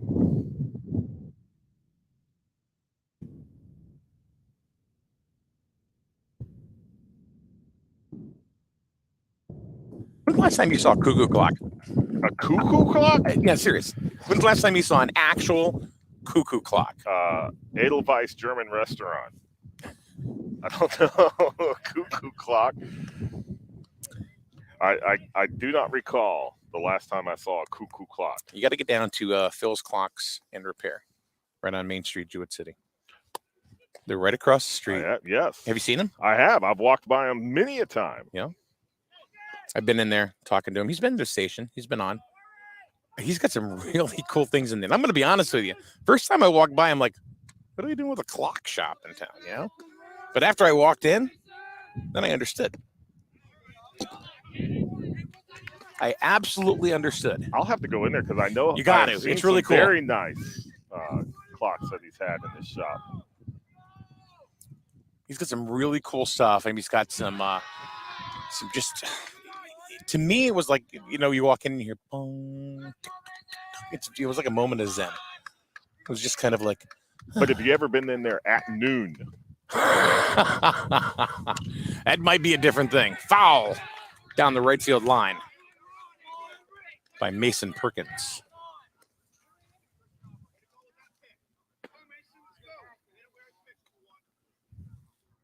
I think there's like a warning at 11:59.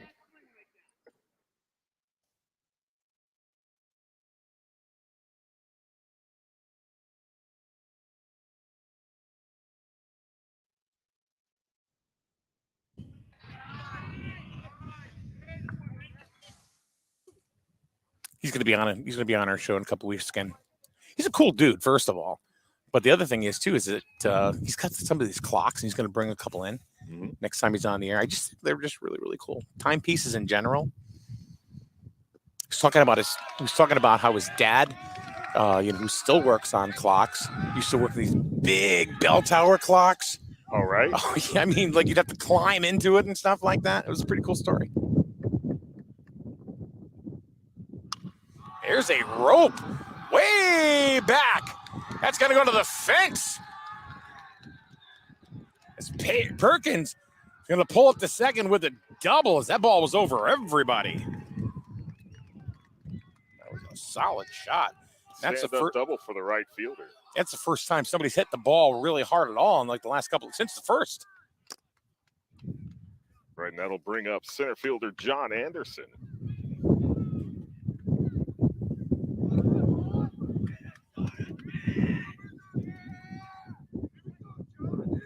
You know, that wind can stop at any time. Yeah, I'm hoping that it will.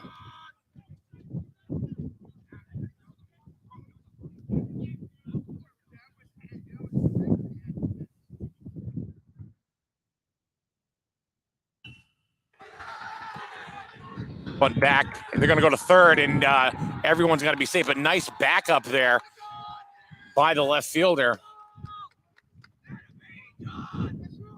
Had a sure shot at first base, but decided not to go there. Decided to go over to Webster at third. Ball gets by Webster. Logan Davis backing him up, but runners are both safe on the corner. No outs for the Lions. So Perkins on third. Anderson on first. Nobody out. Maine at the plate. Top of the order for Wheeler.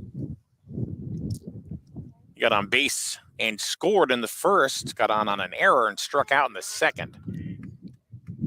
But Gilgenbach in a little bit of a damage trouble here. Fouled to the right field side. Into the crowd. Standing room only. Scampering? They were scampering. All right. It was standing room only over there.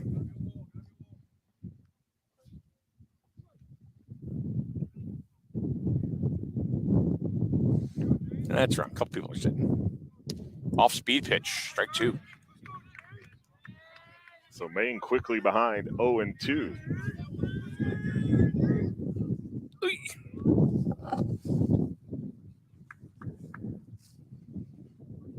Needs a strikeout right here. Gets it. How's that for a prediction, huh? You did. You called it, Mike. I called Chloe at the Psychic Friends Network.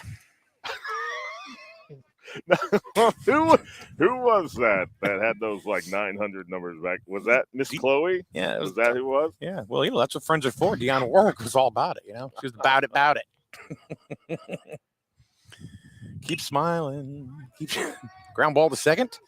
Then they go to first. They get it, and a run's going to score. As Perkins comes across with the 5th run for the Lions. Anderson is on second.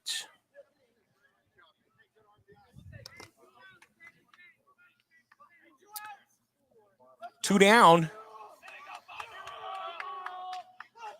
We have a pinch hitter. No, wait. No, that is Kessler.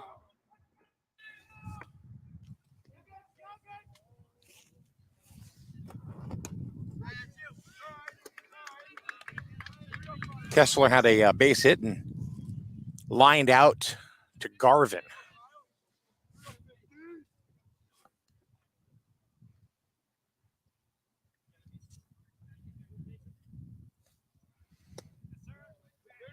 Ball outside, curveball misses. So why are you making me crack all the jokes today? Usually you're the goofball. I don't know. I'm like not doing well with this today. Oh, you're all right, I think.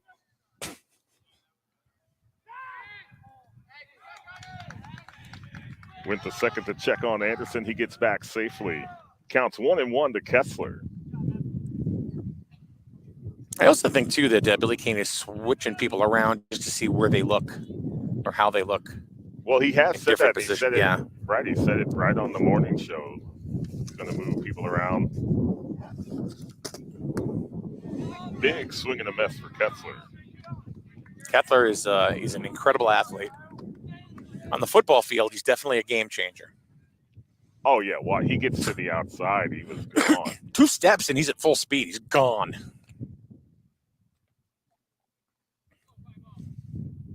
Got him. Ooh, got him swinging for the 3rd out. Big out for Griswold right there going into – where are we going into the 5th? Into the 5th inning. We're starting to move. 5-4. Wheeler Lions over the Griswold Wolverines. And we're going to be back in just – I went Southern there for a minute. Wow, did you hear that? We'll be back in a minute right here on SNSN. Family owned and operated. That's something you don't hear too often anymore. Highway Campers of Plainfield is now 3 generations in and going strong. If you're looking to upgrade or get your first RV, contact the family that knows RVs, Highway Campers. They'll walk you through the process of finding the right RV for you and can even finance it for you. Visit www.highwaycampers.com and find your home on wheels. After all, home is where you park it. Highway Campers is a proud supporter of Griswold Youth Football.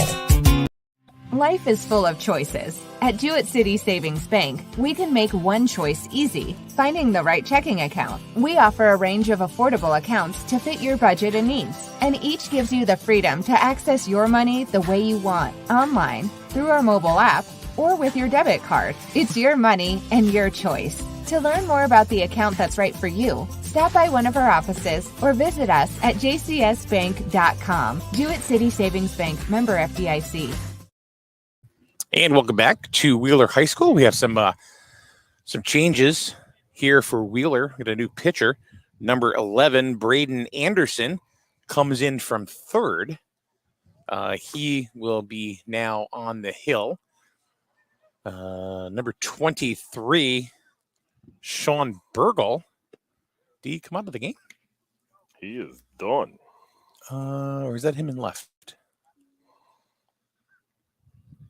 That is. Is it left? Yes, I got the binoculars. He's out in left. He's out in left field. So Wyatt Elliott has moved over to right.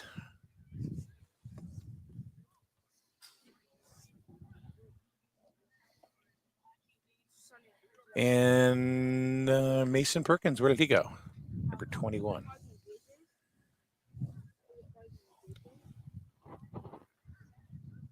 He may be the one that's out. No, he's at 3rd. Perkins is now at 3rd.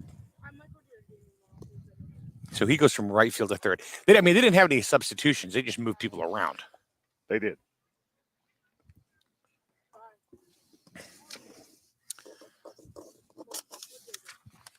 All right, so here we go. Top of the 5th. 5-4 Wheeler.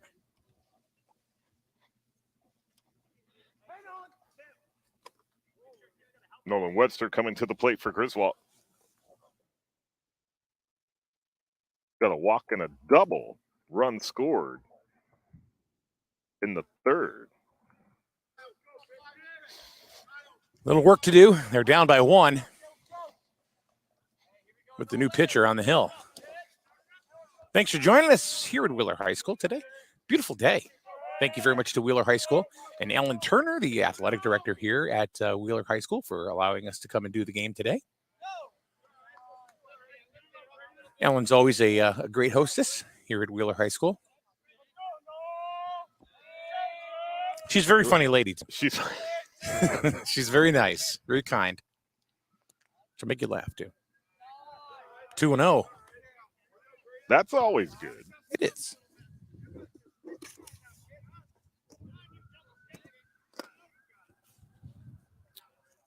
So it looks like we've got Webster, Harden, and Logan Davis.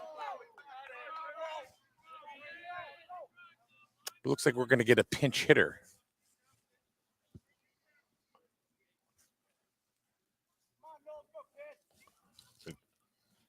Logan. Oh, maybe not a pinch hitter. Okay, Nolan Webster takes a base on balls. Goes down to first. Leadoff walk brings up Andrew Harden to the plate. Had the big 2-run single in the 3rd that tied us up 4-4. Coach Billy Kane looking over, talking to the home base ump, to see if we're going to get a pinch runner. Number 13.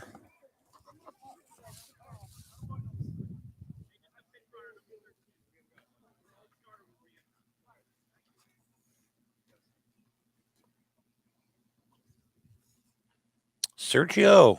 That's Sergio. Sergio Madero, pinch running at first base.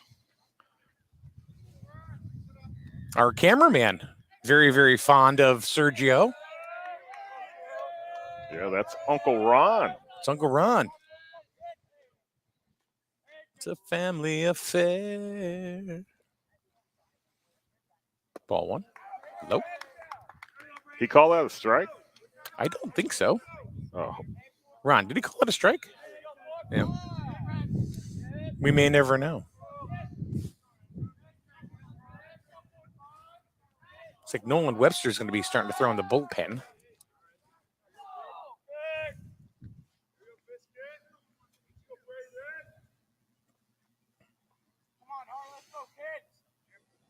Harden, one of the kids in the freshman class,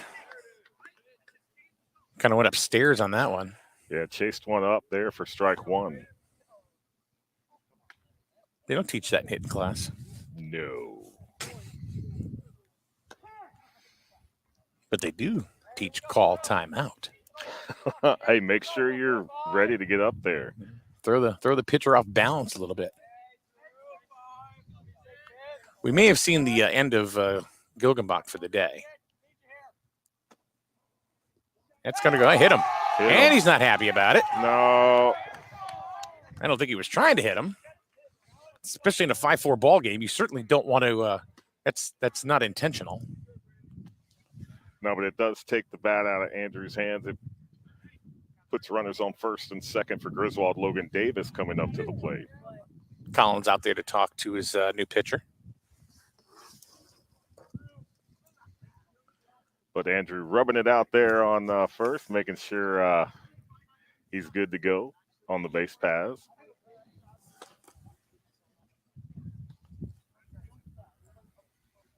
So the Wolverines have runners on first and second by way of a base on balls and a hit batsman.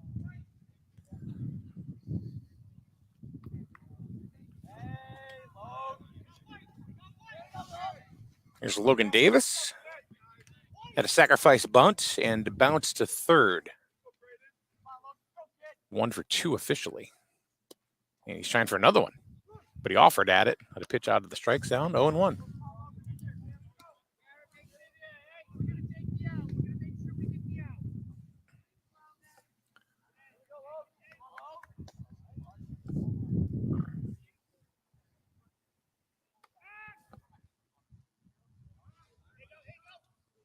And he does lay the bunt down, and it's going to Oh, what a perfect Beautiful. bunt.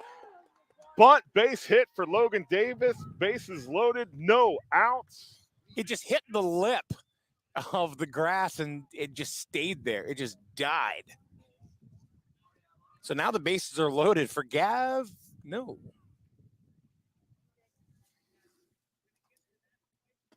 No, that's Nick Comfort coming to Nick the plate. Comfort.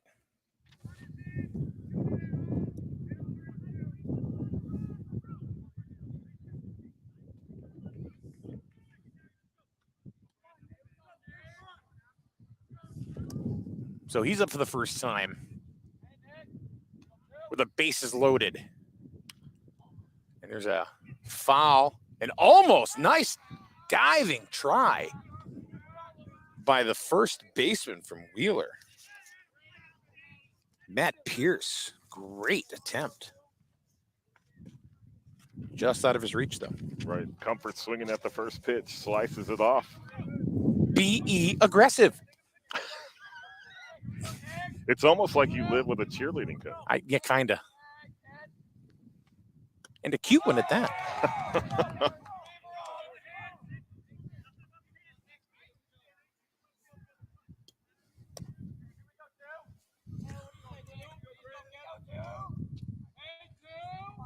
Bases jammed. Popped up. Shortstop underneath it. And he misses it. And everybody's going to run. And we've got a tie score. Now, there should be an infield fly rule. And if it didn't, the umpire point to the sky? I am not sure. I think Kane is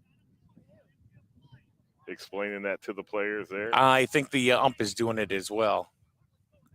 So the batter should be out automatically.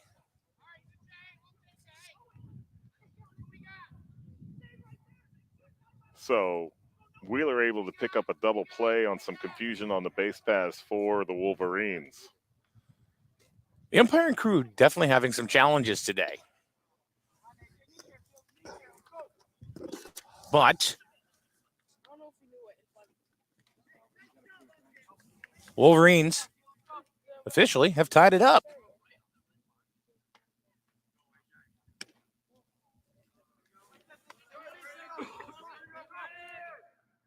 So A.J. Hamill coming up to the plate for Griswold. Logan Davis on second.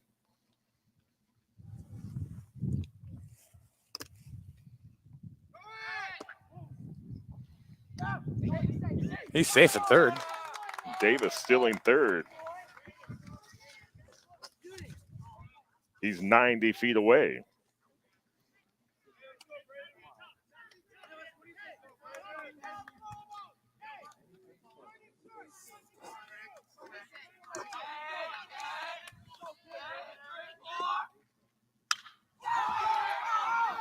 Fly ball to right field.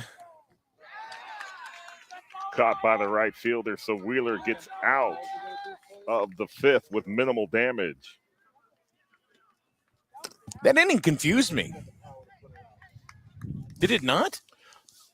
Well, I saw the umpire point to the sky for the infield fly rule, which means you run at your own risk on the base paths. Because like you said, okay, the batter is out. So if the runner's held at their bases, they would have still been loaded with one out. So essentially it was a double play. So, right, just like I said, so Wheeler was able to pick up the double play on the infield fly because there was a runner at second.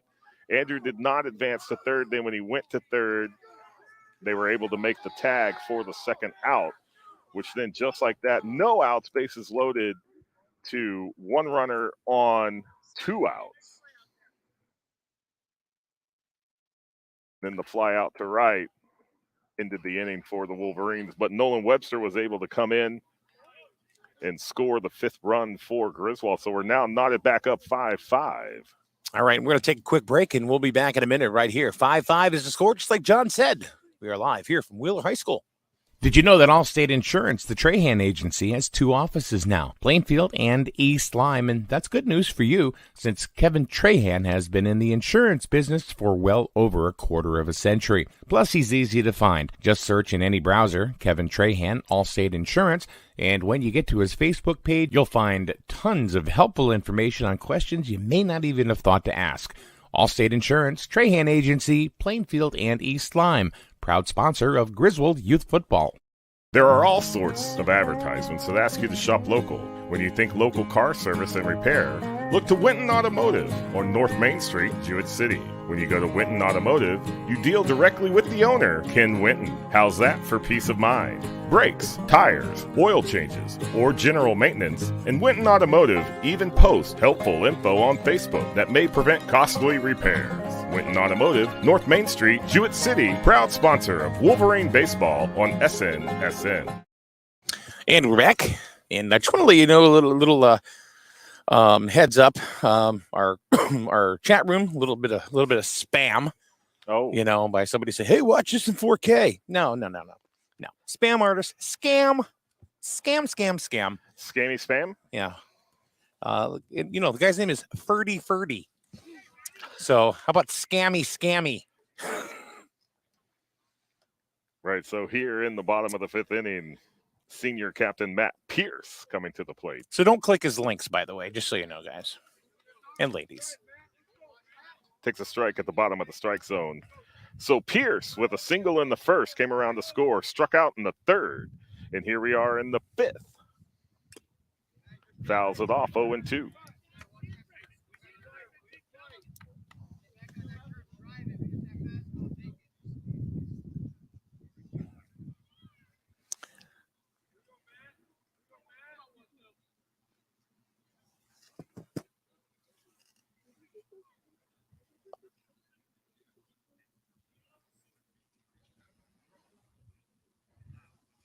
Ball gets away.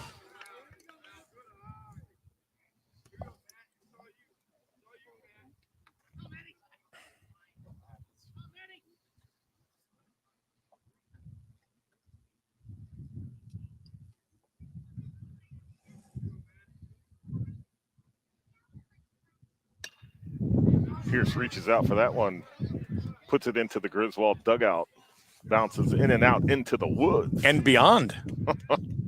Wonder if Buzz Lightyear's out there.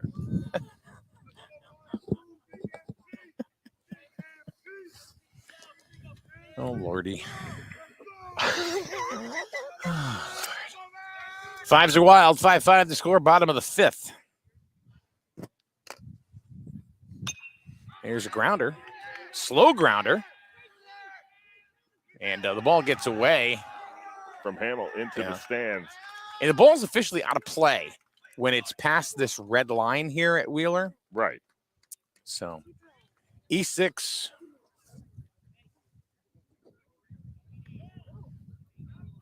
Advances Pierce to second, no outs.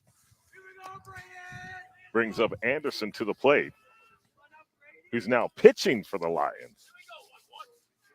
Garvin having a tough game at short today. Right, definitely not as sharp as what we saw against Manchester in the first scrimmage and Ellis Tech in the second scrimmage. Ball.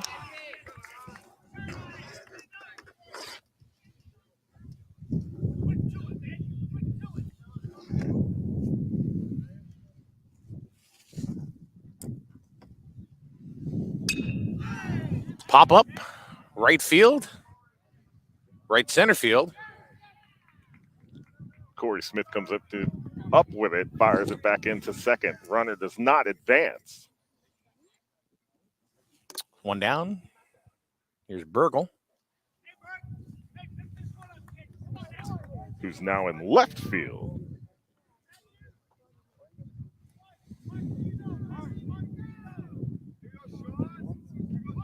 Pitched 4 innings for the Lions today.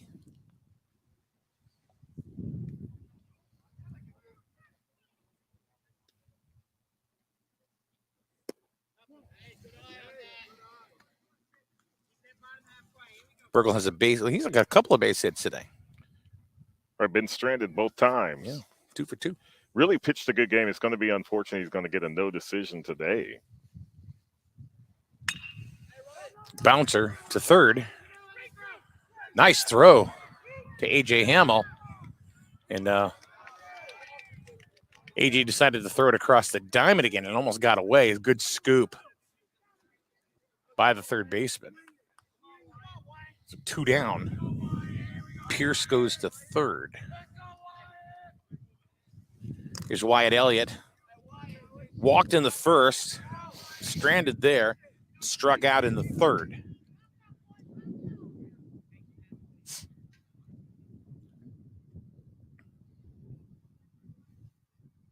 Swing and a miss.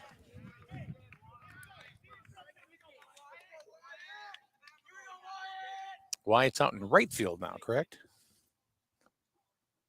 Started the game in left. Right 2 on the outside corner. I don't think Elliott liked that call. No, nice frame by the catcher for Griswold. Who's he? Drew Hart, number 45. Never heard of him. He's a new freshman this year. New freshman. It was a little too far outside.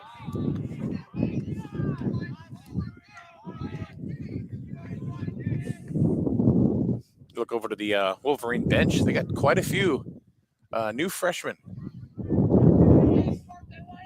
Yeah, 6 of them came up. Yeah. Suiting up for varsity ball. There's a grounder right to Garvin. Nice Big stretch by A.J. at first to get the third out. All right, we have played 6 here at Wheeler High School. 5-5 is the score. John, what do you think of this game so far, being game number 1?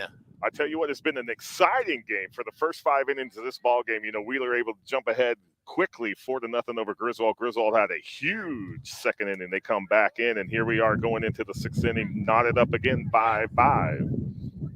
I don't think you could ask for a better opening day ball game. No, I don't think so. I think it's been great.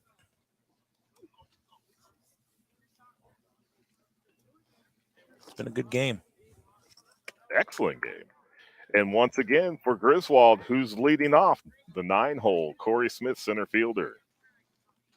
And that's what started it a couple innings ago.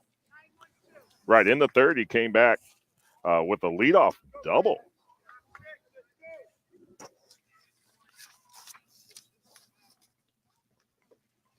So we are going to the top of the 6th. Who do I see? Big Bat Botello heading down this way. Where? Oh, is he here? He's here. I see the blue hats, blue jerseys. Look at that. Oh, yeah. He's waiting for the look. He's looking around. He's looking for the paparazzi. Oh, God. Is the paparazzi here? They're going to take my picture. I just think it's nice that, you know, I enjoy really just promoting these kids, you know, from, you know, a younger age and then turning them into little superstars and stuff like that. Why are you flexing? You didn't hit a home run. Come here, Sonny. Right, Sonny, we heard. Come here, Sonny. Do I have to be on the show? You have to be on the show. No. So tell us about your home run. I hit it, and it went to He hit it. That's great. It went where? It went to center field over the fence, and that was Dead center field for your first home run? Good luck. Good job. Congratulations, it was farther Mr. Botello. It was farther than JJ's. It was farther than Farther JJ. than JJ. Look at JJ's like, yeah. JJ, it was dead center. So anyway, they play for the Crush, and a couple of the guys that right back to comebacker, right? right back to the pitcher, underhand, and Corey Smith. Man, he was hucking it down first base. He was. He almost beat it out. I know. One down. That Here's will bring Gilgenbach. Gilgenbach back to the plate. We are deadlocked at 5. So Gilgenbach able to worked 2 walks in this ball game.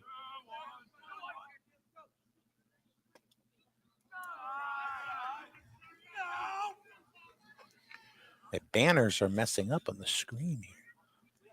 But no, Mike, like you were saying, that the younger players here in our community that coming up, that's the future of Griswold High School baseball right there. Absolutely. Sonny currently a 7th grader, Griswold Middle School.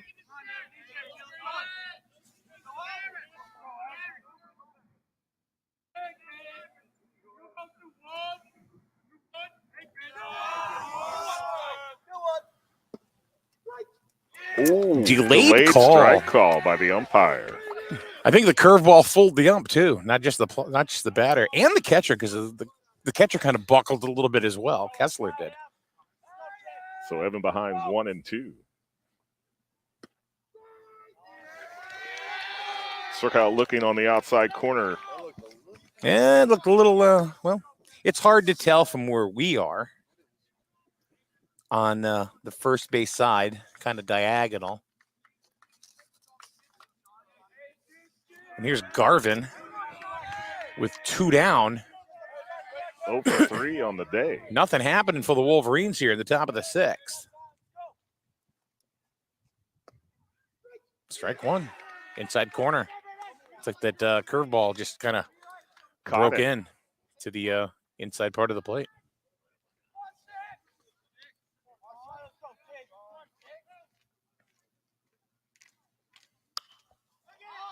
Pop foul. It's out of play on the left-hand side. And into the Wheeler crowd. Yeah, the left fielder just dove into the crowd there. Did a Derek Jeter. Yeah, I was going to say he did a Jeter into the crowd there and left. It was either that or he was jumping into the mosh pit. Nobody caught him. Nirvana's over there playing. Mosh pit.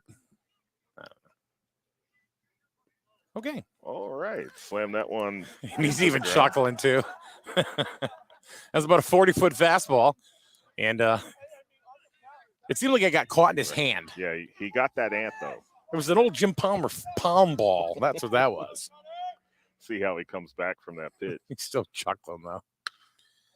See, fly ball deep left field. And at the wall or the fence. He hauls it in. So Garvin almost sends one out. But flies out to left once again. That's the second time Garvin's gone to left, and he popped to center, struck out in the 3rd, flies out here in the 6th. So Griswold goes down 1-2-3. It'll bring up Colin Mitchell, Nolan Webster, and Andrew Harden coming back in the 7th. So we're going to go to the bottom of the 6th. 5-5 is the score. And we're going to take a quick break. We'll be back in a minute to continue with game number 1 of the season right here on SNSN. You buy better. Better it burns. Much better. So much better it burns. Are you tired of resetting passwords, getting locked out of websites, and listening to hold music for days? Do you really think 15 minutes is enough time to spend insuring your biggest investments? The Burns Agency is here to help with in-person real-time customer care for all your insurance needs. Buy better with the Burns Agency for auto, home, business, and life. Right insurance at the right price. You buy better it burns. You buy better it burns. You buy better.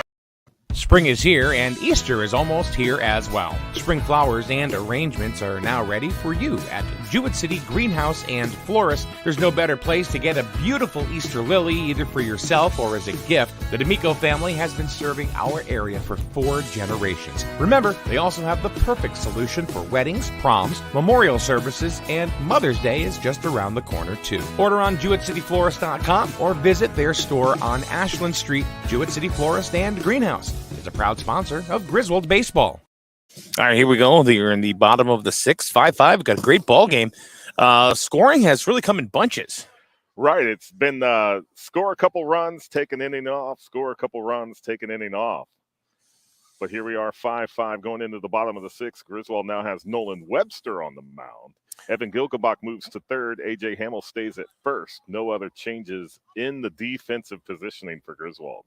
If you take a look at it too, one of the things that you had said is that when Burgle came out, he's not going to factor into the decision because it's a 5-5 ball game. But now Gilgenbach is not going to factor into the decision as well. Correct. So it's a brand new ball game.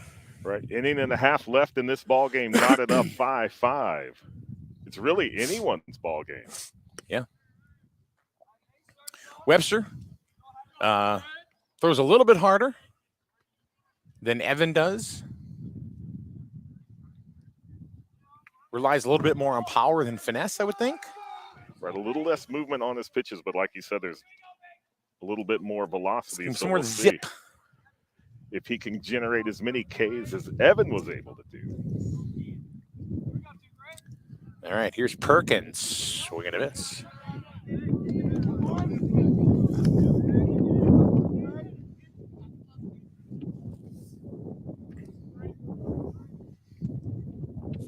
Perkins got a double, struck out, and scored a run.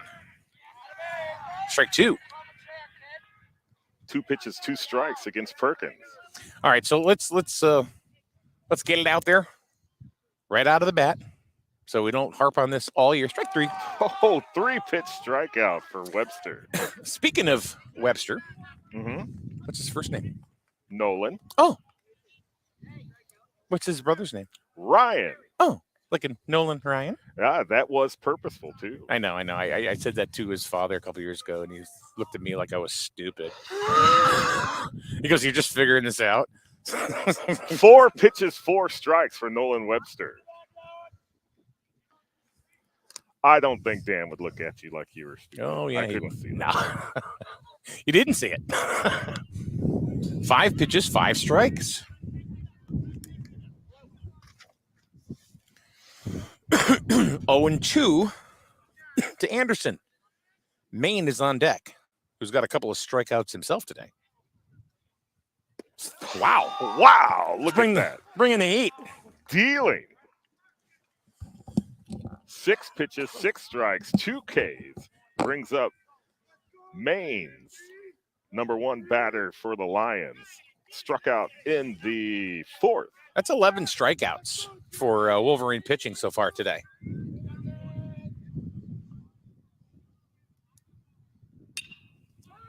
Little looper. That's going to find its way into right field. Kind of no man's land there. And that ball's going to get out of the way, but Harden backs up A.J. Hamill. So Maine's on with a single into right. That's his first hit officially. He got on and scored a run in the first on a error by the right fielder, Sam Gilgenbach. So Linehan at the plate, he's got a fielder's choice, a strikeout looking, and a grounder to the second baseman. So 2 quick outs. So Webster struck out 2 on 6 pitches. Checks on the runner at first. He gets back safely. He's got a little bit of a short arm delivery.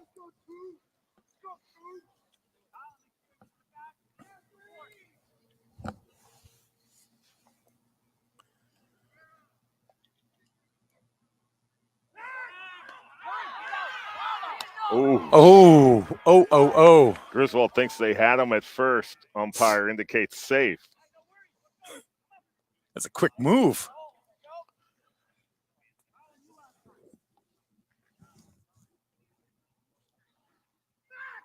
Once again, going back to first. Going to keep Maine honest over there. Wow. That's a new one. Yes. Some sound effects. And he's going anyway. Harden with the throwdown. He's safe. Oh, indicates safe again at second. It looked like it got there in time. Was that on the third base side of second? And they had to come across?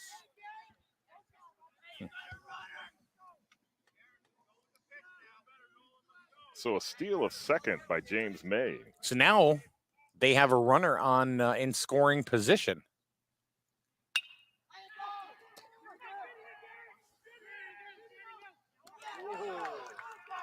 And Hamill stretches out into right to bring that one back in 6-3 to get the third out.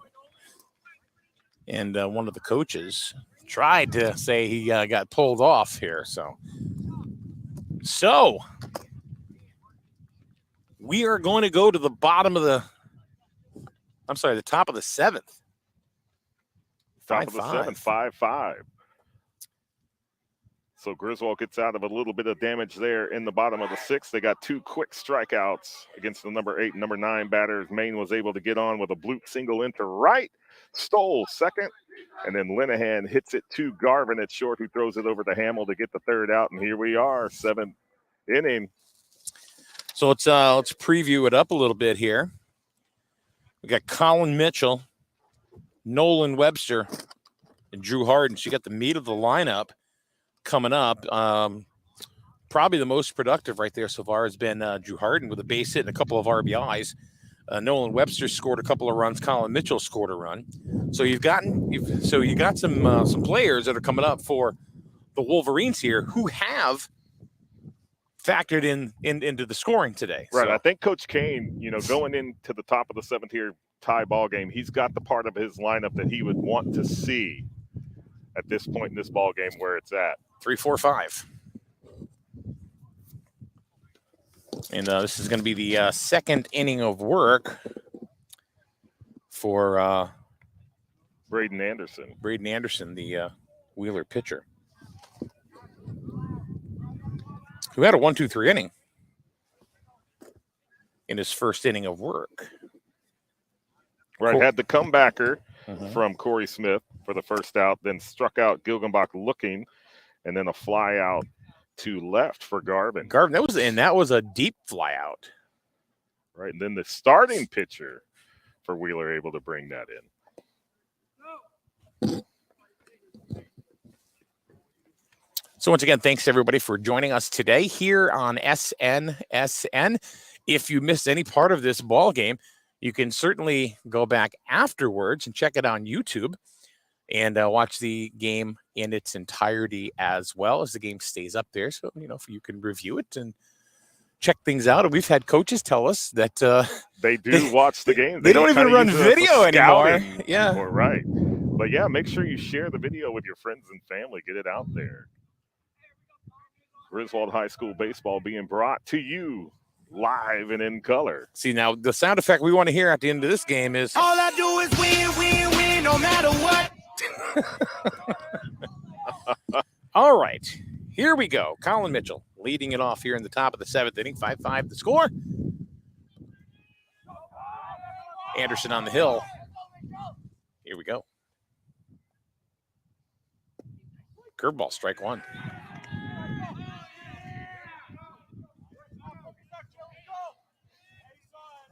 Webster on deck, to be followed by Drew Harden. Hit him. Oh, Mitchell gets hit on the second pitch here. In the top he didn't feel that. He didn't feel nothing because I'm on first. You see him book down there? The thud and then the run. And the bench went a little crazy there going, he got hit, yeah. They were happy about it. Free base runner. Yeah. So first runner on just happens to be the go-ahead run. And here's Webster. Came in, struck out the first 2. And there's a shot into left center field. That's a base hit. Runners are going to simply move up one base, playing it safe. Mitchell to second. Webster, first pitch hitting. And here comes Drew Harden, who had a couple of RBIs on a flare single to right center. Right. Wheeler was playing him to pull to left. Left a big gap over in right center, and then Andrew able to go oppo, bring in those 2 runs. Back in the 3rd. Now he's got an opportunity for another RBI as a runner is in scoring position.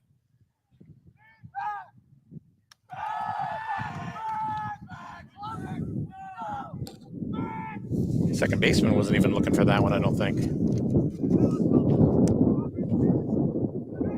Linehan was like, I don't think he was ready for that play. Ball outside, curveball. Broke just a little bit too much. Still leaving a wide gap in right center.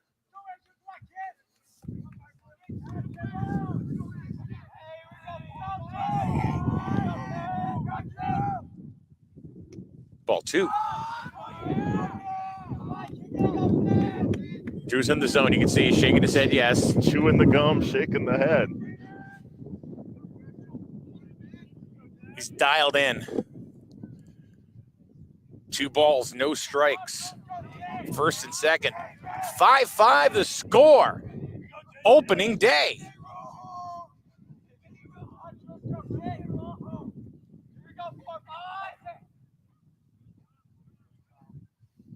Swing. It looks like a foul tip.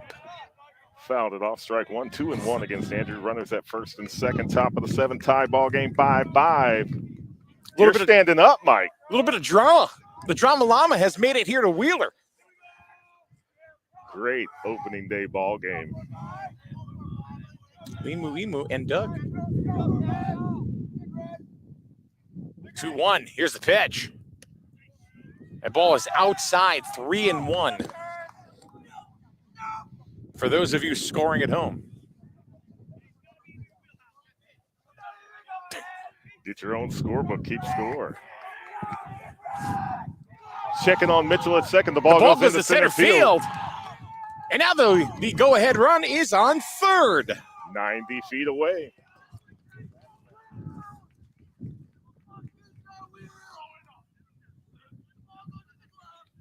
First and third, 3-1 is the count. There's nobody out. Advantage Griswold.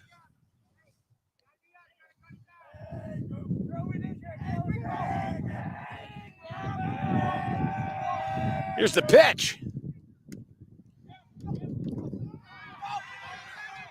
He thought about it, but didn't go. He made the right decision. Right, bases are loaded. Harden draws the walk. Still no outs. Logan Davis coming to the plate. A couple of fielder's choices, and then the most perfect bunt he could have ever laid down in the 5th inning. So Anderson in a little bit of a tussle here. Nobody out. Bases jammed. Webster halfway down the line. There's a base hit. That's going to get it. That's going to get 2 home. 1 run That's score. Still going. 2-run score. Here comes Harden. He's going to chug around third. Here's the play. No throw. 3-run single for Logan Davis. Griswold goes ahead 8-5.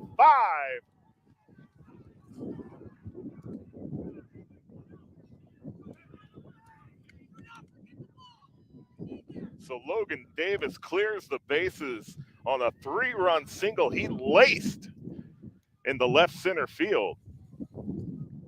Still nobody out.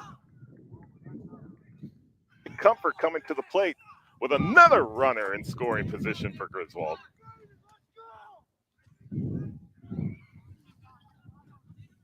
I thought that ball, it was rolling in the ground. I thought they were going to be able to cut it off. It seemed to get by him and just it got by the left back. fielder, yeah. And that's what really enabled Harden to come all the way around. 8-5.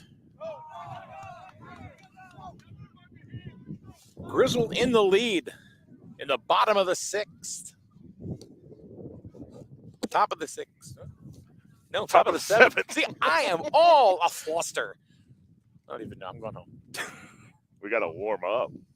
I know, it's getting chilly. I know the sun moved. We're kind of now in the shade. Well, the sun didn't move. The earth moved. Under my feet. Because now there's going to be comment. They're like, oh. I feel the earth move under my feet. Is the ball.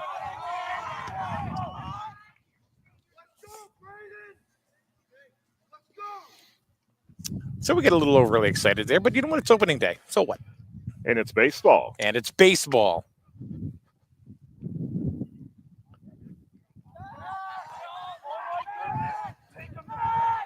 So Anderson steps off the mound. Davis goes back to second. I think Anderson was expecting somebody to cover. Nobody was there. Kind of shrugged his shoulders. Well, Davis was doing the Wolverine two-step off of second. There's a strike.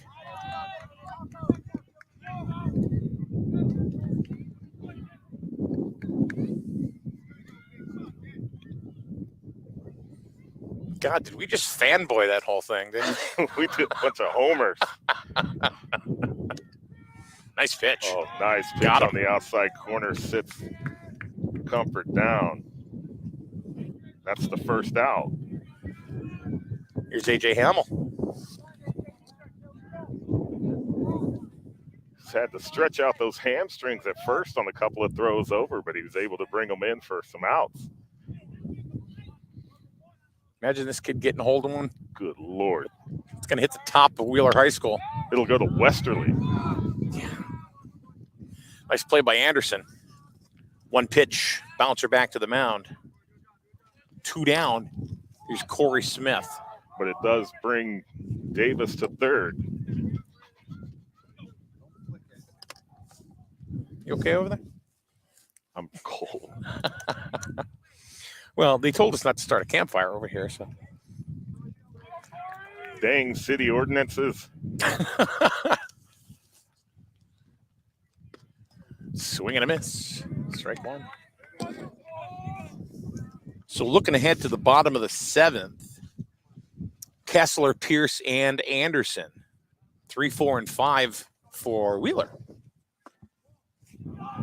So they got the meat of their lineup. Going to come up against Nolan Webster. We'll try to shut it down, and, he aims to get the win. Get the dub. The dub.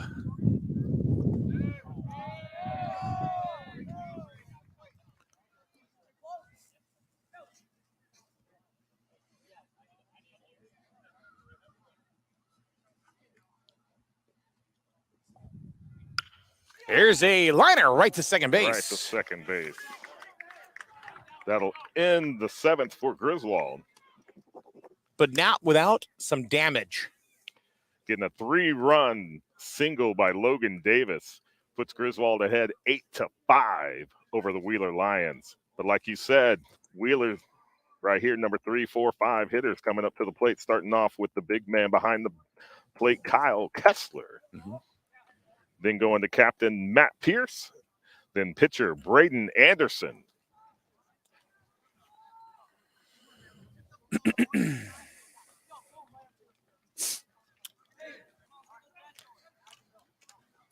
All right, so we're going to keep it right here.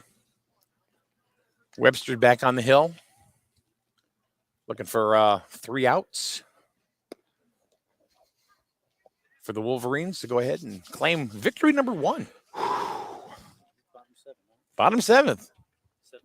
8-5. So have we. We talked about it, Steve, at the beginning of the game. It's like, I put a disclaimer out there saying this is the first game of the year, so we are going to probably screw up. John's been fine. I've screwed up a lot.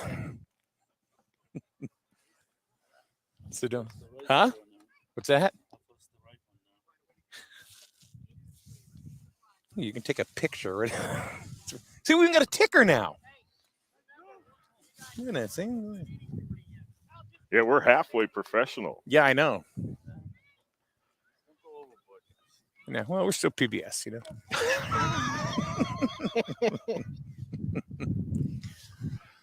Oh, look, it's a son of home run hitter. Oh, there's the proud papa right there. We've been talking about it all game on the kid. We saw him walking this way when he got here.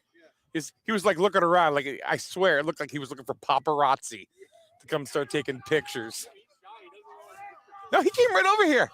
Yeah, he did. All right, here we go. Bottom of the 7th. 8-5. Ball 1. We said 3, 4, 5 for Wheeler.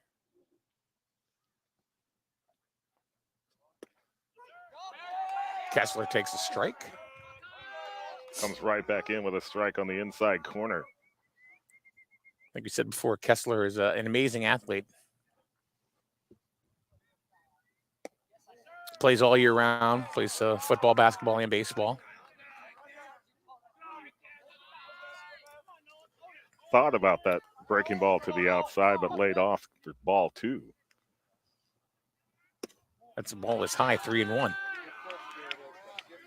Not the type of ball player you want on the base paths. No.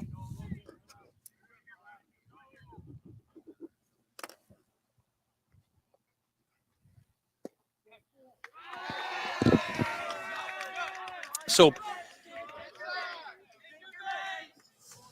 leadoff walk for Webster. So Webster started off striking out the first 2 guys. Then he got in a little bit of a jam. Yeah, 2 strikeouts on 6 pitches.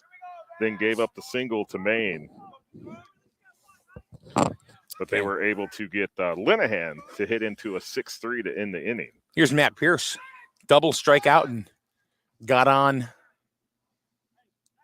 after an error from Sean Garvin at short. So 1 for 2 officially.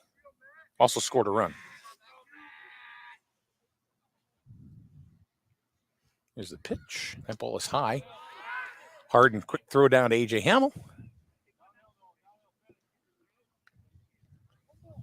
Does Kessler run on this? Does Kessler run? No. We know he runs, but, I mean, you're down by 3 here in the bottom of the 7th. Yeah, they're going to want to move him over to at least second base. Strike. That was a little bit of a gift, I believe. Looked like it was a little bit outside, but they still got the call. But do they value his speed that enough to send him in this situation? Fouled it straight back over our head. So 2 strikes against Pierce.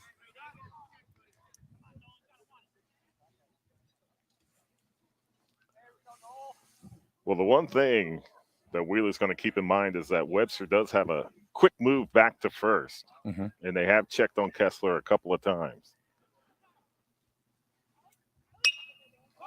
Little pop-up. Garvin's calling everybody off and makes the play. There's 1 down. And that keeps Kessler at first. Here's the pitcher, Braden Anderson.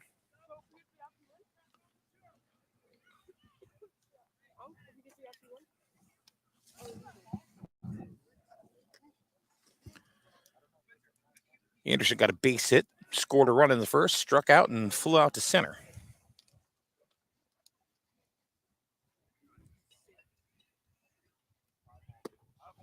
Big swing and a miss for Anderson.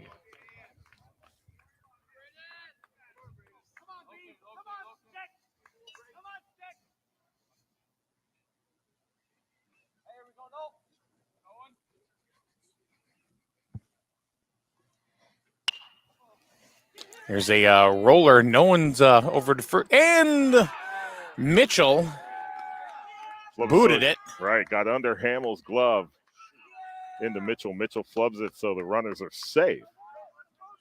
First and second.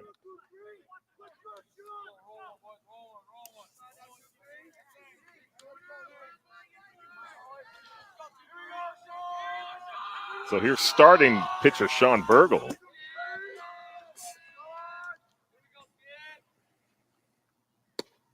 Here's a strike. He's got 2 singles on the day. Tying run at the plate.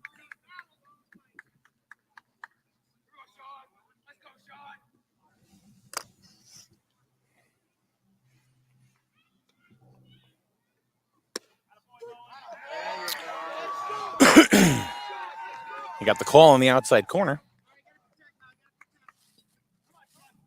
Strikeout's going to be big right here.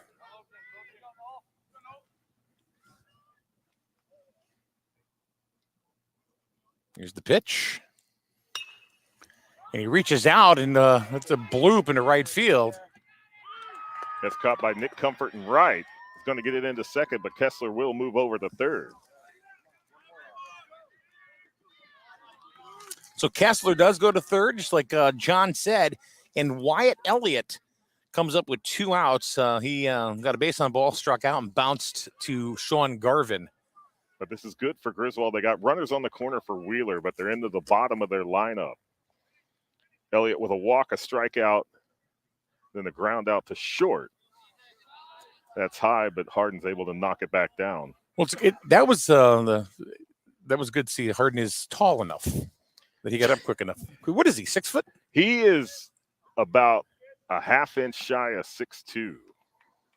So I guess 6'1.5" is what that would be. 1-1.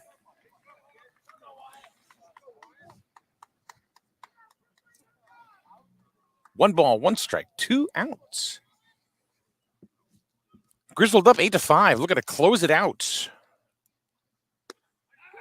Right 2. Wheeler down to their final pitch.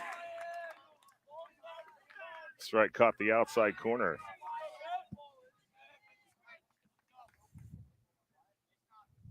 Looks in for the sign. Here's the wind. The deal. Just outside. 2-2. Even it up. Deuce is wild. 2 balls, 2 strikes, 2 out. Webster from the stretch. Here's the pitch. Strike! Swing and a miss! Got him! Wolverines win. So Griswold notches its first victory of the season here on opening day. All I do is win, win, win, no matter what. You had to get it in. I had to do it. I just had to do it. I think you sit home at night and you add different effects to those buttons. What? 8-5. 8-5. Yes, sir. 8-5 Griswold. Yes. Enough to do to keep track of the score. So Yeah, right? Hey, understand. We Thank got you. it. All right, John Harden. Wolverines start the season with a victory. They do. They get really a hard-fought victory for Griswold today. You know, it was looking rough there in the first inning. They went behind quickly, 4-0, but seemed to get some of that off-season rust knocked off of them, and then came back strong in the third. Fatality. Anyway. You keep playing these new sounds.